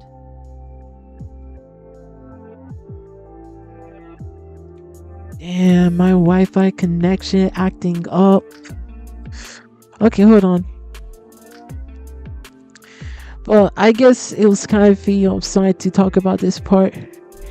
You have a gift, and he's gonna mention later on a God-given gift. Don't waste it. Basically, urging with him, you sacrifice your life for these people. You don't get another shot. You'll be throwing away your future, which is reasonable to tell somebody in a situation. If you have a talent for this, and you throw it all away, that's a waste. So them trying to portray him as like this basically egotistical, maniacal dude trying to push somebody for like his own agenda to make himself look good, honestly backfired. Anybody with common sense will see that this dude is clearly looking out for Andre, unlike the witnesses, literally trying to get him to throw his future away, to throw it all for nothing, just for volunteer work and just to be struggling for the rest of his life. Crazy. God-given gift. Don't waste it. Listen to your heart. Be what you know you can be. A winner. Thank you! Thank you! Like he's literally positively reinforcing him to do better, to actually achieve his goals, to actually obtain that career for himself, to be the person he can be. He's literally encouraging him to achieve his full potential and not to throw away. And the witnesses are literally telling him, nah, don't do that. Just work for us for the rest of your life. You don't have to worry about anything. Okay, so I won't have to worry about having food for myself for dinner or breakfast or anything, right? I won't have to worry about rent or medical bills or finding employment or anything, right? Like, honestly, just ludicrous. You see, Andre's taking this somewhat seriously.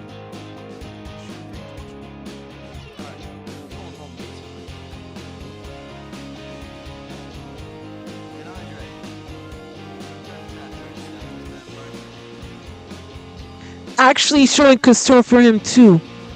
Go try to paint him as a bad guy.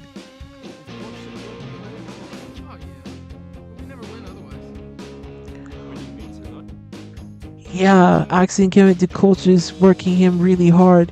You've been having this boy paint your fence for like almost every single time he's come here. Never told him to take a break or to actually just relax.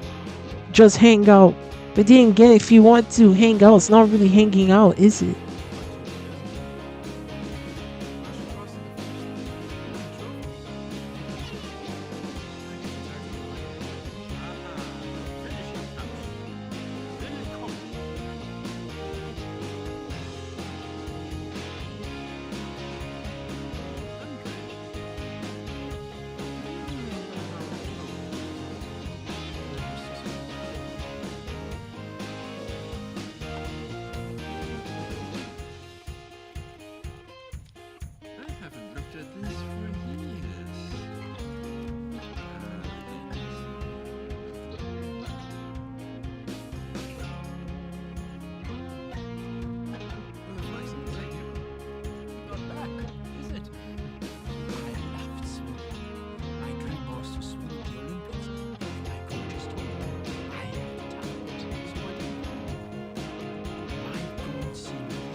my former teammate joined Hitler's army. I shudder to think that I might have joined them. No way. So he's literally trying to emotionally manipulate him to give up him doing what he's passionate about because he gave it up, and because he literally gave it up because he was afraid that his moral compass wasn't strong enough, or his moral and mental fortitude wasn't strong enough that he would have joined Hitler's army. And if he was a witness, he would have joined. Crazy. Just crazy. Just because one thing happened to you doesn't mean it's going to happen to another person. So literally trying to manipulate Andre with that story is ludicrous. And it really comes to show how out of touch the witnesses are reality too. And so I heard that, it's like, okay, that happened to you, I feel sorry for you, but how does that apply to me? Any person with common sense would see that. Wait, millions did put faith in Hitler's promises. But only because I was active in the truth, I was not deceived. Like so many of our brothers, I was arrested and thrown into the concentration camp. Many of our brothers lost their lives. It was only with Jehovah's help I endured. But in spite of everything, I was happy. Happy? How could you be happy? Happiness does not come from possession of worldly success. Happiness comes from knowing you are pleasing Jehovah. In the camp, we had the opportunity. Only reason why you guys were put in that situation, I'm not gonna lie, the witnesses, they did have major losses during World War II because of Hitler too, but the Jewish community lost way more lives, and they were the main targets. So don't try to make it seem like you guys were such a big deal. I'm not going to unacknowledge or ignore the fact of that they did lose a lot of people who sacrificed their lives because of remaining devoted to that religion, and may they rest in peace. I feel sorry for them, but they were victims because of what their president, what their leader did at the time. At the time, I guarantee you, if Rutherford never sent that letter to Hitler, the witnesses will remain under the radar and they would have done nothing during World War II. Only reason why they were persecuted the way that there was because of Rutherford and Rutherford alone, trying to kiss Hitler's ass. That is it.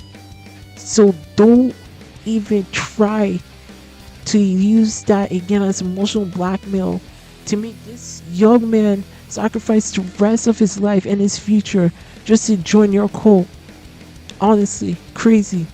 Any logical person will feel bad for this person, will feel bad for him, of course, but they won't be sacrificing their life like they did him. I'm sorry, but it's true.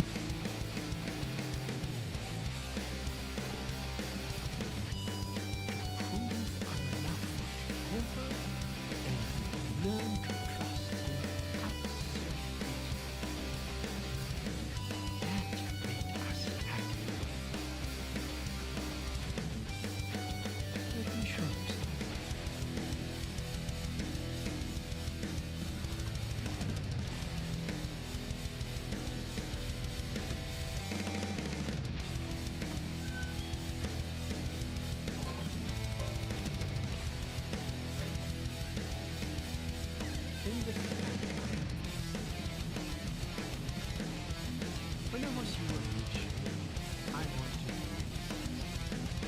fame, money, how do you call it? The good life? In the camp, that meant nothing. This spoiled something. With it, I could eat and live.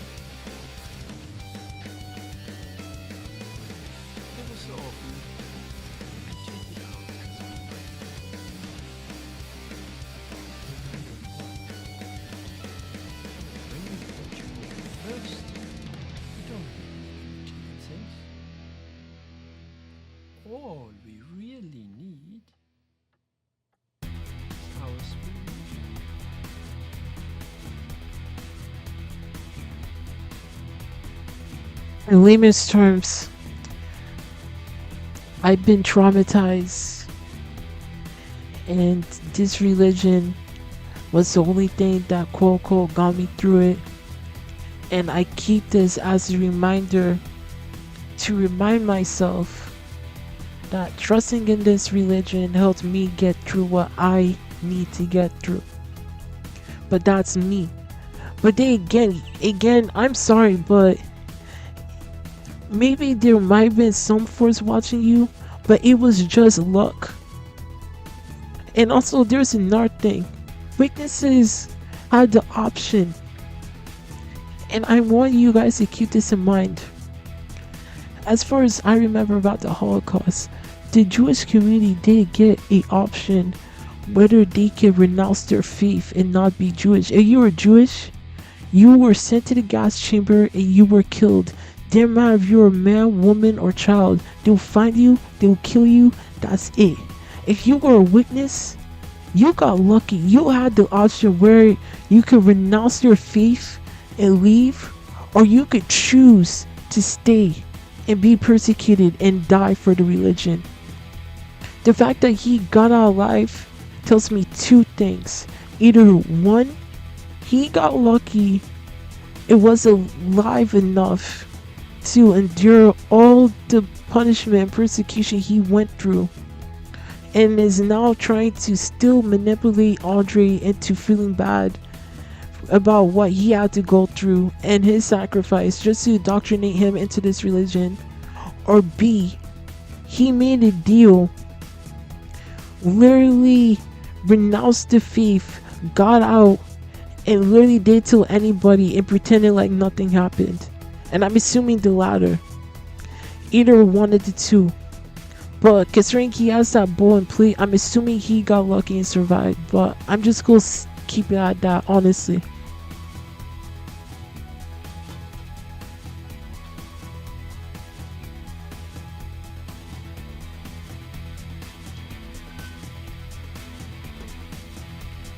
After I was released from the camp, I decided to search for one of the mountains. Eventually, I married my dear wife. We had a wonderful life together during the service. Together, we served as pioneers, then in the circle, then in racing around the Andrew, do you see all these people with my wife and myself? Yeah, who are they? These are just some of the people we helped come into the truth. No trophy could In layman's terms, these are some of the people that we have indoctrinated into the same religion that has brought us misery and pain for years. Yeah, I sure brings you much joy to have people suffer probably the same fate as you, or even worse. Messed up. so much joy.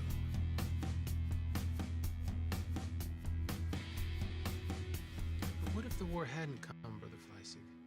Do you think you might have regretted giving up your dreams? Dad, I'll be right in with your medicine. Okay, darling.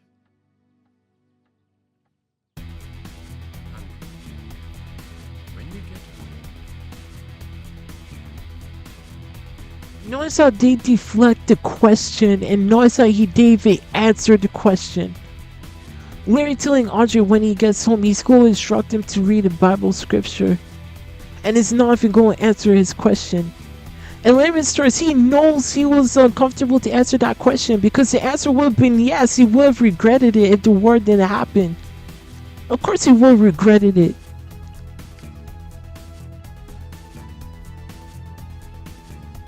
look up Philippians chapter 3, verse 8.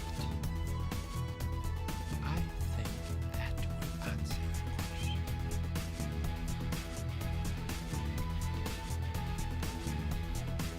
Why, for that matter, I do indeed also consider all things to be loss, because none of the excelling value of the knowledge of Christ Jesus my Lord,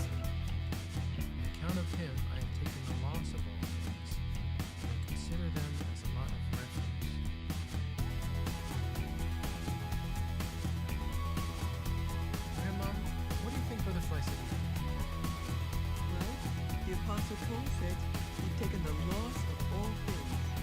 What do you think he meant? All the things he gave up. Paul was a well-educated man. Could have become rich and famous. But once he learned the truth about the Christ, he gave all that up. Read the last part of the verse. And I consider them as a lot of refuse. Refuse like garbage. So, Paul realized that in the long run, all the things he gave up are nothing but garbage. Here today, gone tomorrow.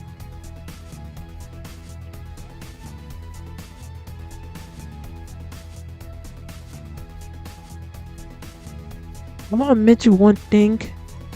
Unlike the other apostles, Paul or Saul, he did really like heavily interact with Jesus. I'm pretty sure he saw Jesus and realized all this stuff that he did, and it's a long story. I had to reread the Bible to make sure. But overall, the Bible in its entirety, if you watch South Park, there's this episode where the have like the Catholics and they have like this meeting. If you know the episode, you know the episode. But the Bible is basically a book of stories telling people how to live their lives accordingly, just to be good people. It's a book telling people how to be good people. Whether it's fictional or non-fictional, I'll leave that up for anyone to decide. To me, I do feel like there are some parts that are not fictional that do carry some accounts of history, and I do believe there are some parts that are made up or inaccurate due to so many translations coming out the past years that have been misconstruing certain passages. But that's Paul. This is you now. So the fact that they want to use the example of Paul and relate to the example of Andre, I feel like it's completely ridiculous. Two different people, two different situations.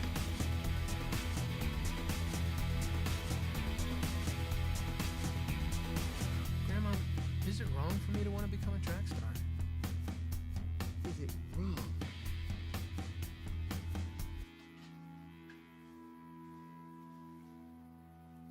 It comes down to the price you're willing to pay. What do you mean? Remember how Satan offered Jesus all the kingdoms of the world? What did Satan want in return? You want Jesus to worship? If you want to be a star in Satan's world, don't you think he's going to want something more?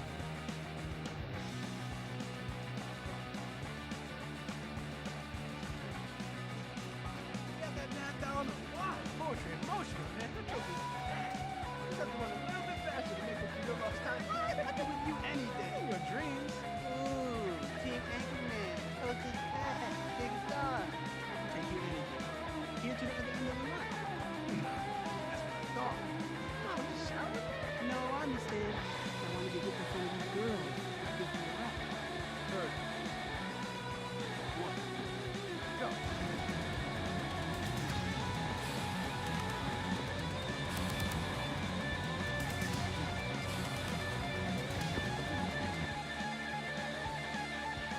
Notice how the grammar said Satan's world, even though they literally live in the world.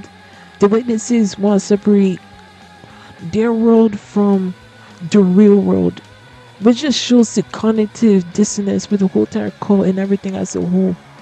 I'm just gonna let the scene play through.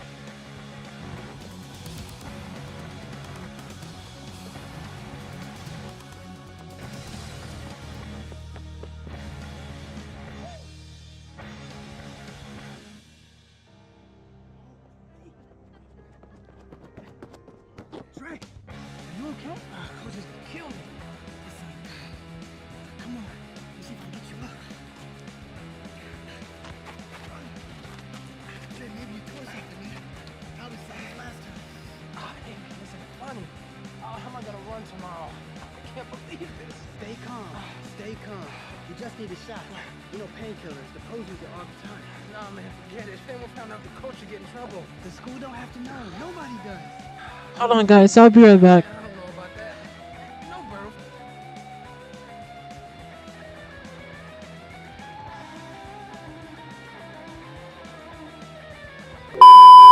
We were on 35-25 yesterday, so let's try to finish this off. After that, probably later on tonight or probably tomorrow, I'll do review on the progress. Okay. So we're on the part where Andre and Roberto or I forgot. No, Berto were in the parking lot, and Andre gets injured. So let's talk about this part. You see, they're running and everything.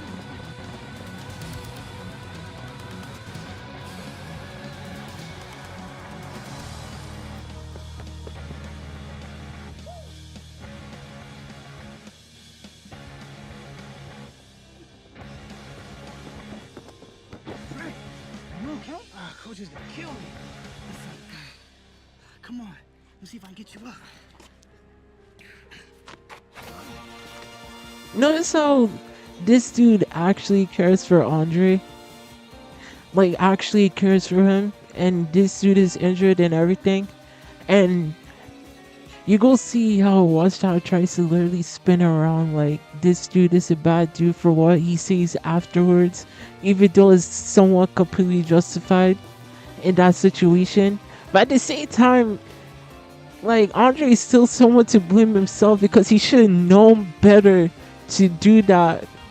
And concerning that in the beginning of the movie, they kind of also say he had an injury before. It's like, he should have known better, so it's kind of his fault too. So Berto's reaction when you see later on, it's completely justified. Again, like I said yesterday, Watchtower really shot themselves in the foot with this. Oh, hey, man, this ain't funny. How am I gonna run tomorrow? I can't believe this. Stay calm. Stay calm. You just need... See, literally calming him down, reassuring him that everything will be fine. Literally doing what a friend should do. Do you know how many witnesses who not who I've dealt with, but who I've talked to that were supposedly friends that I told that I wasn't feeling too good, that I was basically done, and they would tell me to keep going on or to keep reading the Bible more. That's all the witnesses do. They don't encourage you to go see a therapist. They don't encourage you to go get help or anything. When I was literally doing self-harm and I went to therapy, I remember I was talking to my mom about my mom didn't want anybody in the congregation I used to go to know, because they literally stigmatized from that. Don't get wrong, now they're like, oh, pro mental health and everything, but they have their own specialized therapists, witness therapists, not real therapists that can help you deconstruct the damage that the cult's doing, which is ridiculous. It's crazy, honestly fucking crazy. Need a shot. You know, painkillers. The coach use it all the time. Nah, man, forget it. If anyone found out the coach would get in trouble. The school don't have to know. Nobody does. I know just what you need. Nah, man, I don't know about that. Man, no, bro, forget it. Look, man, did you really want to watch another meet from the sidelines? Huh? Besides, we thought you like being his son. I'm son. Now ain't the time to get right beside me, Andre. Again, I can understand where Andre's coming from. At least he's looking out for his coach, which is completely justified. It's painkillers, and it might be the strong stuff, and it might not even be legal. I'm assuming probably not legal around this period of time. This is like around like the 90s, early 2000s. Now I think it's somewhat legal in certain states, but it's like back then it's completely justified, and I think Berto's reaction is somewhat justified too, because it's your future on the line, like, and Andre's part of your team too, so you can't really be mad at him for the way he reacts. Like, they go try to make it seem like, oh, he's selfish and all this other stuff, but it's like, no, this is a genuine, real reaction. Like, at the same time, don't get wrong, was he a little bit too, like, fast forward with his anger somewhat? I think so, but still justified.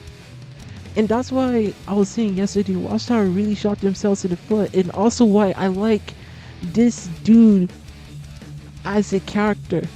Like, the way he interacts with Andre, the interactions, the way he comes off is somewhat realistic. So them trying to portray, oh, he's like a bad dude. It's like, no. When Andre literally fell on the ground, his leg was turning, dude literally picked him up, made sure he was still okay, and he's still trying to make sure his friend's okay, so that way they can still go out the future, himself included. Like, honestly. Bro, come on. You're not breaking no law. Just some dumb rule. Let's go before Coach sees you like this. Trust me. It'll be okay. See, literally looking out for him.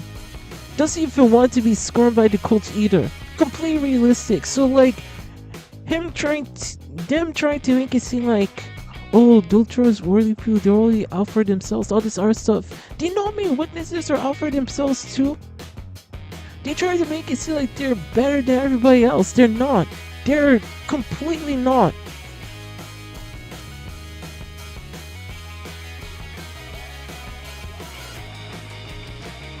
Okay. So we're heading towards the conclusion of the movie, so here we go. I'll let this play through.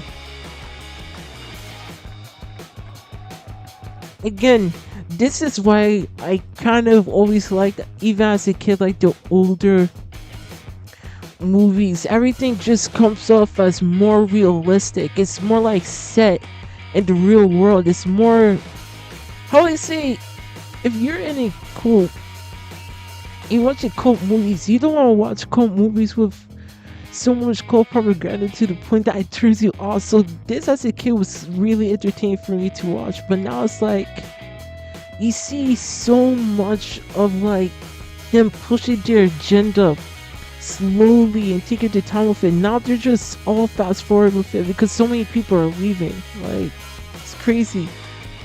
But like I say again, if they were subtle with the message, I guarantee you more people would have stayed. But they have so many dirty secrets that fuck it, ain't nobody want to see what the weaknesses anymore.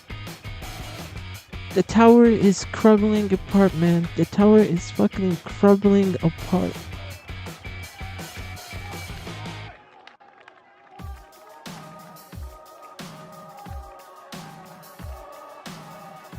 Again, reassuring him.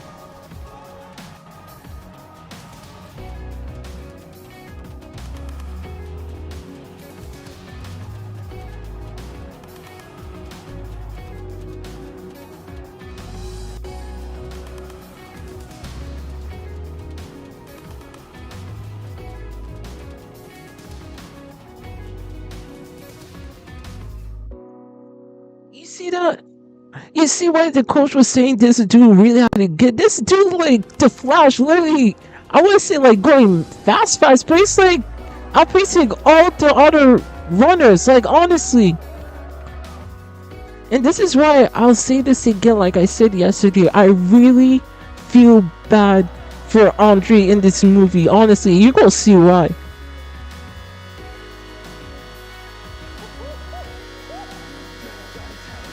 They cannot stop the true blue wildcat. They tried to, but we did it, bro. Okay, boys, listen up. Let's gather around. See, I told you that stuff will work. Don't worry, your secret's safe with me. You boys made me proud today. Again, should be ashamed. Like, if it's a one-time thing, I don't get why Andre would feel bad or be looking at Berto like he did something wrong. Do you know what I mean? Wrestlers, athletes, triathlons, how do I say, alumni, Lance Armstrong, Michael Phelps, all these people who are athletes, it be taking like all these medications. I think Lance Armstrong was like, I think he's a bicyclist or something like that, or he used to be, was abusing like anabolic steroids for years and his competition. For years. If Andre was taking painkiller to manage the pain, his injury, he should feel bad about that. If it's a one-time thing, I think he can make an exception. Yet they try to make it seem like, oh, he did drugs, it's bad. It's like drugs that actually helped him recover. recover again. Shot themselves in the foot with this. It's make it seem like it's bad. It's completely unrealistic.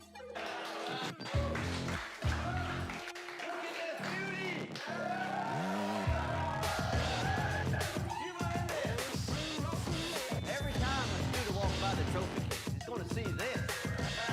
Whoa, whoa, whoa, whoa. Have to be careful, though. We can't rest on our laurels. Our accomplishments. Next, there's the state champion. For some of you, doesn't have to stop there. So what I For real. Coach still encouraging him. need is more focus, more commitment, and more dedication. Sure, it'll require some hard work, some sacrifice, but it's worth it, isn't it? Question is, are y'all up to the challenge? I said, are y'all up to the challenge? Who's number one?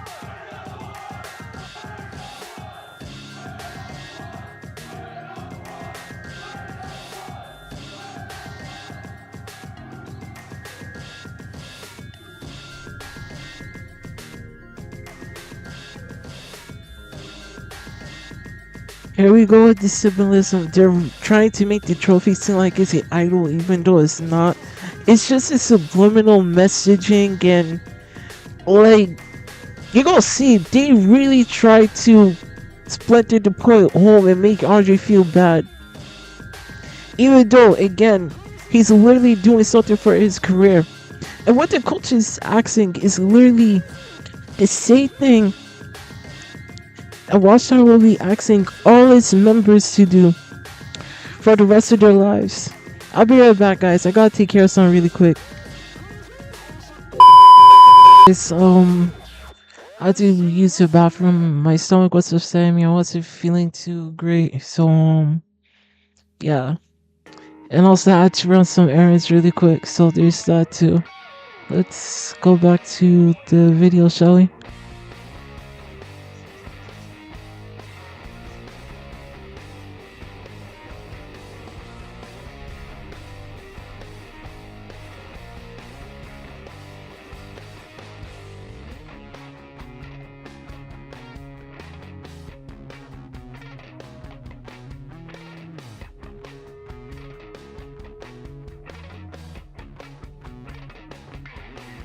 You see, this is the worst part or the sad part. He's already been taken over. He's already been controlled. He's fully in and now, fully indoctrinated because of all the stuff people have already been putting into him, all the manipulation, everything. But let's continue on. It's going to get even worse from here.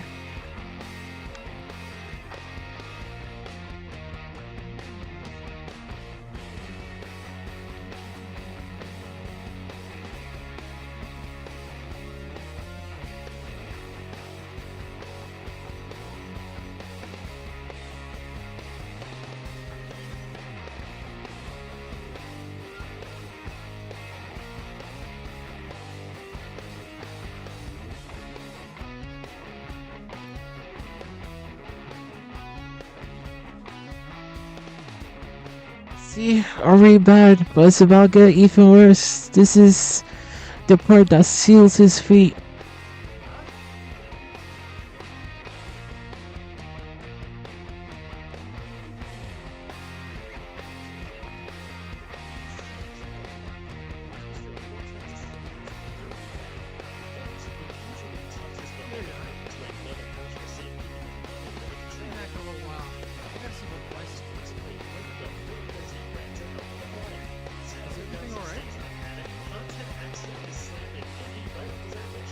Oh god.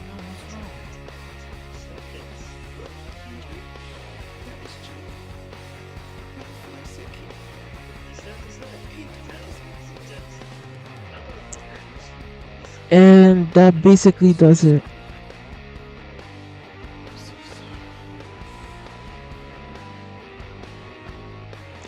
Don't get me wrong, I feel bad for Andre in this scene, of course. Like, don't get me wrong, didn't see like they spent a lot of time together, so his reaction kind of doesn't really make that much sense. But the dude was still somewhat nice to him, even though he was just basically trying to manipulate this young man to sacrificing the rest of his life to a cult.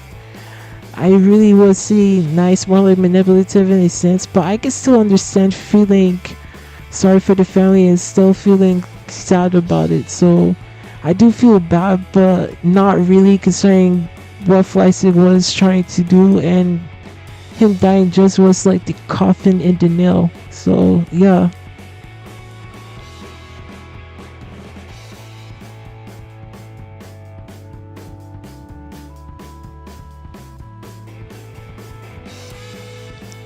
And it gets even worse from here.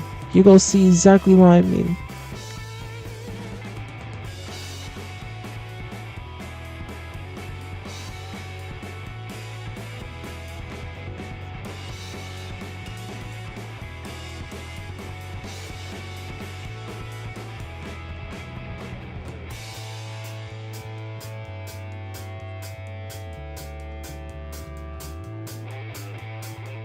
See how they're like all in suits and everything, and don't get it wrong, when it comes to a funeral you're supposed to be formally dressed. I get that, but what's the major point that I'm trying to also make is that they're all sitting around talking, but I guarantee you it's not about like him as an individual. Maybe a few people are talking about him as an individual, but I guarantee you they will be talking more about what he's done for the cult more than him. Here we go. It's all about what he was doing, his life for the cult, and that's it.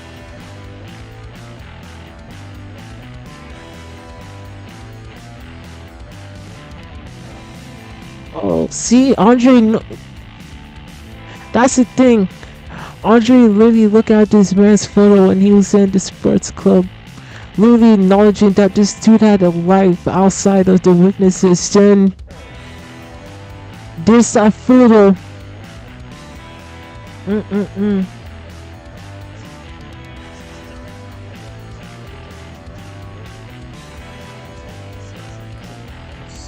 Here we go.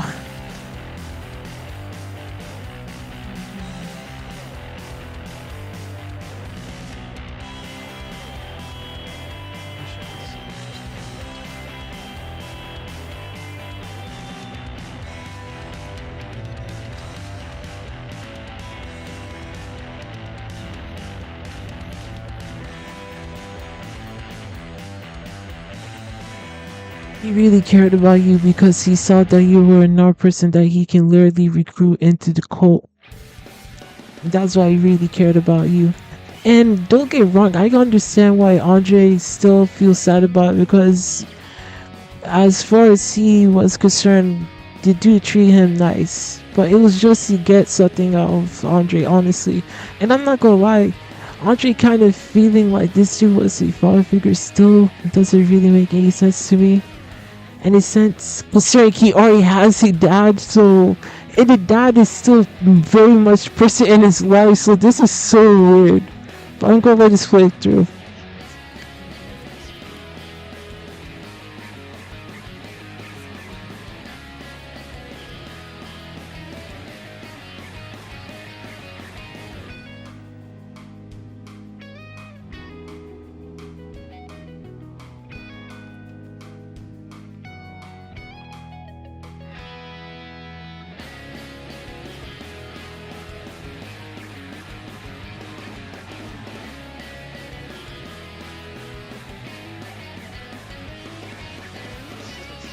That damn bull. That damn bull and that damn spoon. Really just a tool for him to literally guilt trip this dude into spending the rest of his life in this cult instead of actually pursuing a career. Andre, here's the thing. Andre has an opportunity to better his life. There's no war, There's no family. There's nothing. An opportunity to bear his life. He's free to do whatever he want. He's not baptized. He has no obligation to this cult, but it's the emotional blackmail. Like I said yesterday, the emotional blackmail that they do to this kid that seals his fate. And what I'll say again, I feel really bad for him in this film. It didn't know. You guys are gonna see the note. I'm gonna let it play for itself.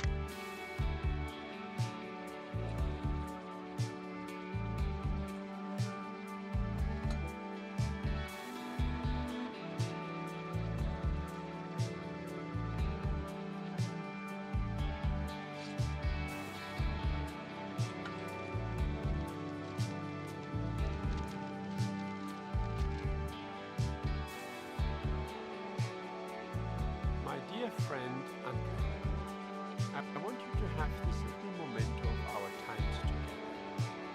I hope that you will always remember the lesson it taught me. I have been sick for some time, and I'm afraid that soon this tired heart of mine will stop, and we will not be able to exist. That makes me very sad. I want you to know, rejoice that I have run the race to the finish. My young friend, I do not know what you will do with the precious life Jehovah has given you. I can only say that unless you use it to serve Jehovah, you will always feel empty. Use your life to serve Him, and you will have joy and happiness. Remember, the blessing of Jehovah, that is what makes rich, and he adds no pain with it. I'm confident, Andre, that you will enjoy a wonderful life in Jehovah's service. Your friend eternally, Walter Fleiss. Sealed his fate right there, and now we get a flash forward of him literally in the future, him giving up his whole entire future for this cult. Gave up that career, everything. Put his set for life, gave it out just to be knocking door to door in multiple countries without without being paid, without being given resources by the religion at all.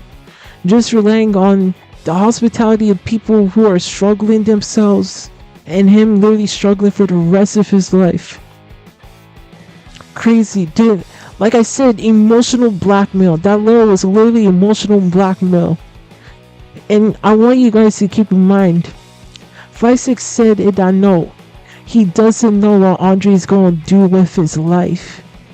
Andre could have read that, mourned, move on, did his career, and if he wanted to really go back because he felt like he owed 56 something, that's up to him. But honestly, he shouldn't have gone back if he did pursue that career. But the emotional blackmail got to him, and that's what sealed his fate. I'm gonna let this play to the end. After that, I'll give my final thoughts. That is quite a letter. How did this affect you? I began to really think about my future. What I should do with my life. So step by step, I began rearranging my plans. Please tell everyone here that. Well, for starters, I had to quit the track team. Was that hard for you? Yes, it was. I loved running, but the pressure to win was very powerful. And I could see that the deeper I got into sports, the more compromises I might have to make. But, most importantly, it would interfere with my new spiritual goals. What kind of spiritual goals did you set? At first, the basics. Personal Bible study, praying, get into the meetings, all the meetings, and eventually getting baptized. Then my next goal was to enter the full-time ministry. The emotional blackmail got to him so bad that he became hardcore and literally brainwashed himself even more. God, Plastic really, really ruined his life. Looking back, Brother Dempsey, Look at that. do you have any regrets over the sacrifices that you have made? Absolutely not. Just knowing I'm pleasing Jehovah, helping people study the Bible, and encouraging them to set spiritual goals, there's nothing like it, Brother Taylor. Now, I've been told that another one of your goals will soon be reached. Is that true? That's right. Last week, I received my invitation to attend the next class of ministerial training school. Thank you. Or the Pioneer Training School, as it's known now, whatever. Basically, it's basically, I think, like a 3 to 4 week course or something like that, where they just hardcore brainwash you with like their top tier material that they have for that class. So it's just intense brainwashing. So, yay, Andre, congrats! You're just falling in more to their trap. God, I feel so bad for him. This kid never stood a chance. He might have if he was a tad bit more, Thank you very much. you know, And would we like to thank all of how do I our say, volunteers for those if he was a tad bit more confident in himself, if he wasn't so conflicted with everything. And I want you guys to keep in mind, I'll reiterate this again. Before this flash forward that we get, he was not baptized at all. So he didn't have to do any of the stuff that he was doing. It's because of the emotional blackmail from his mother, his grandmother, and especially Flysick, he ended up in this situation. And I'll say this again, Watchtower makes themselves look bad with this film alone because of the emotional manipulation that happened to Andre. It's just showing in no one of their tactics. It really makes him look bad. encouraging interview.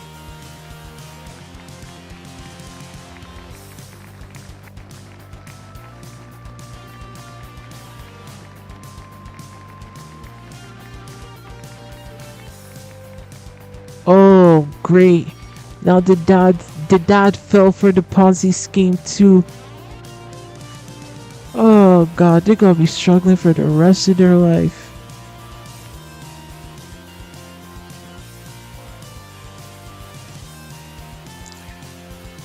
Oh man. Look at that.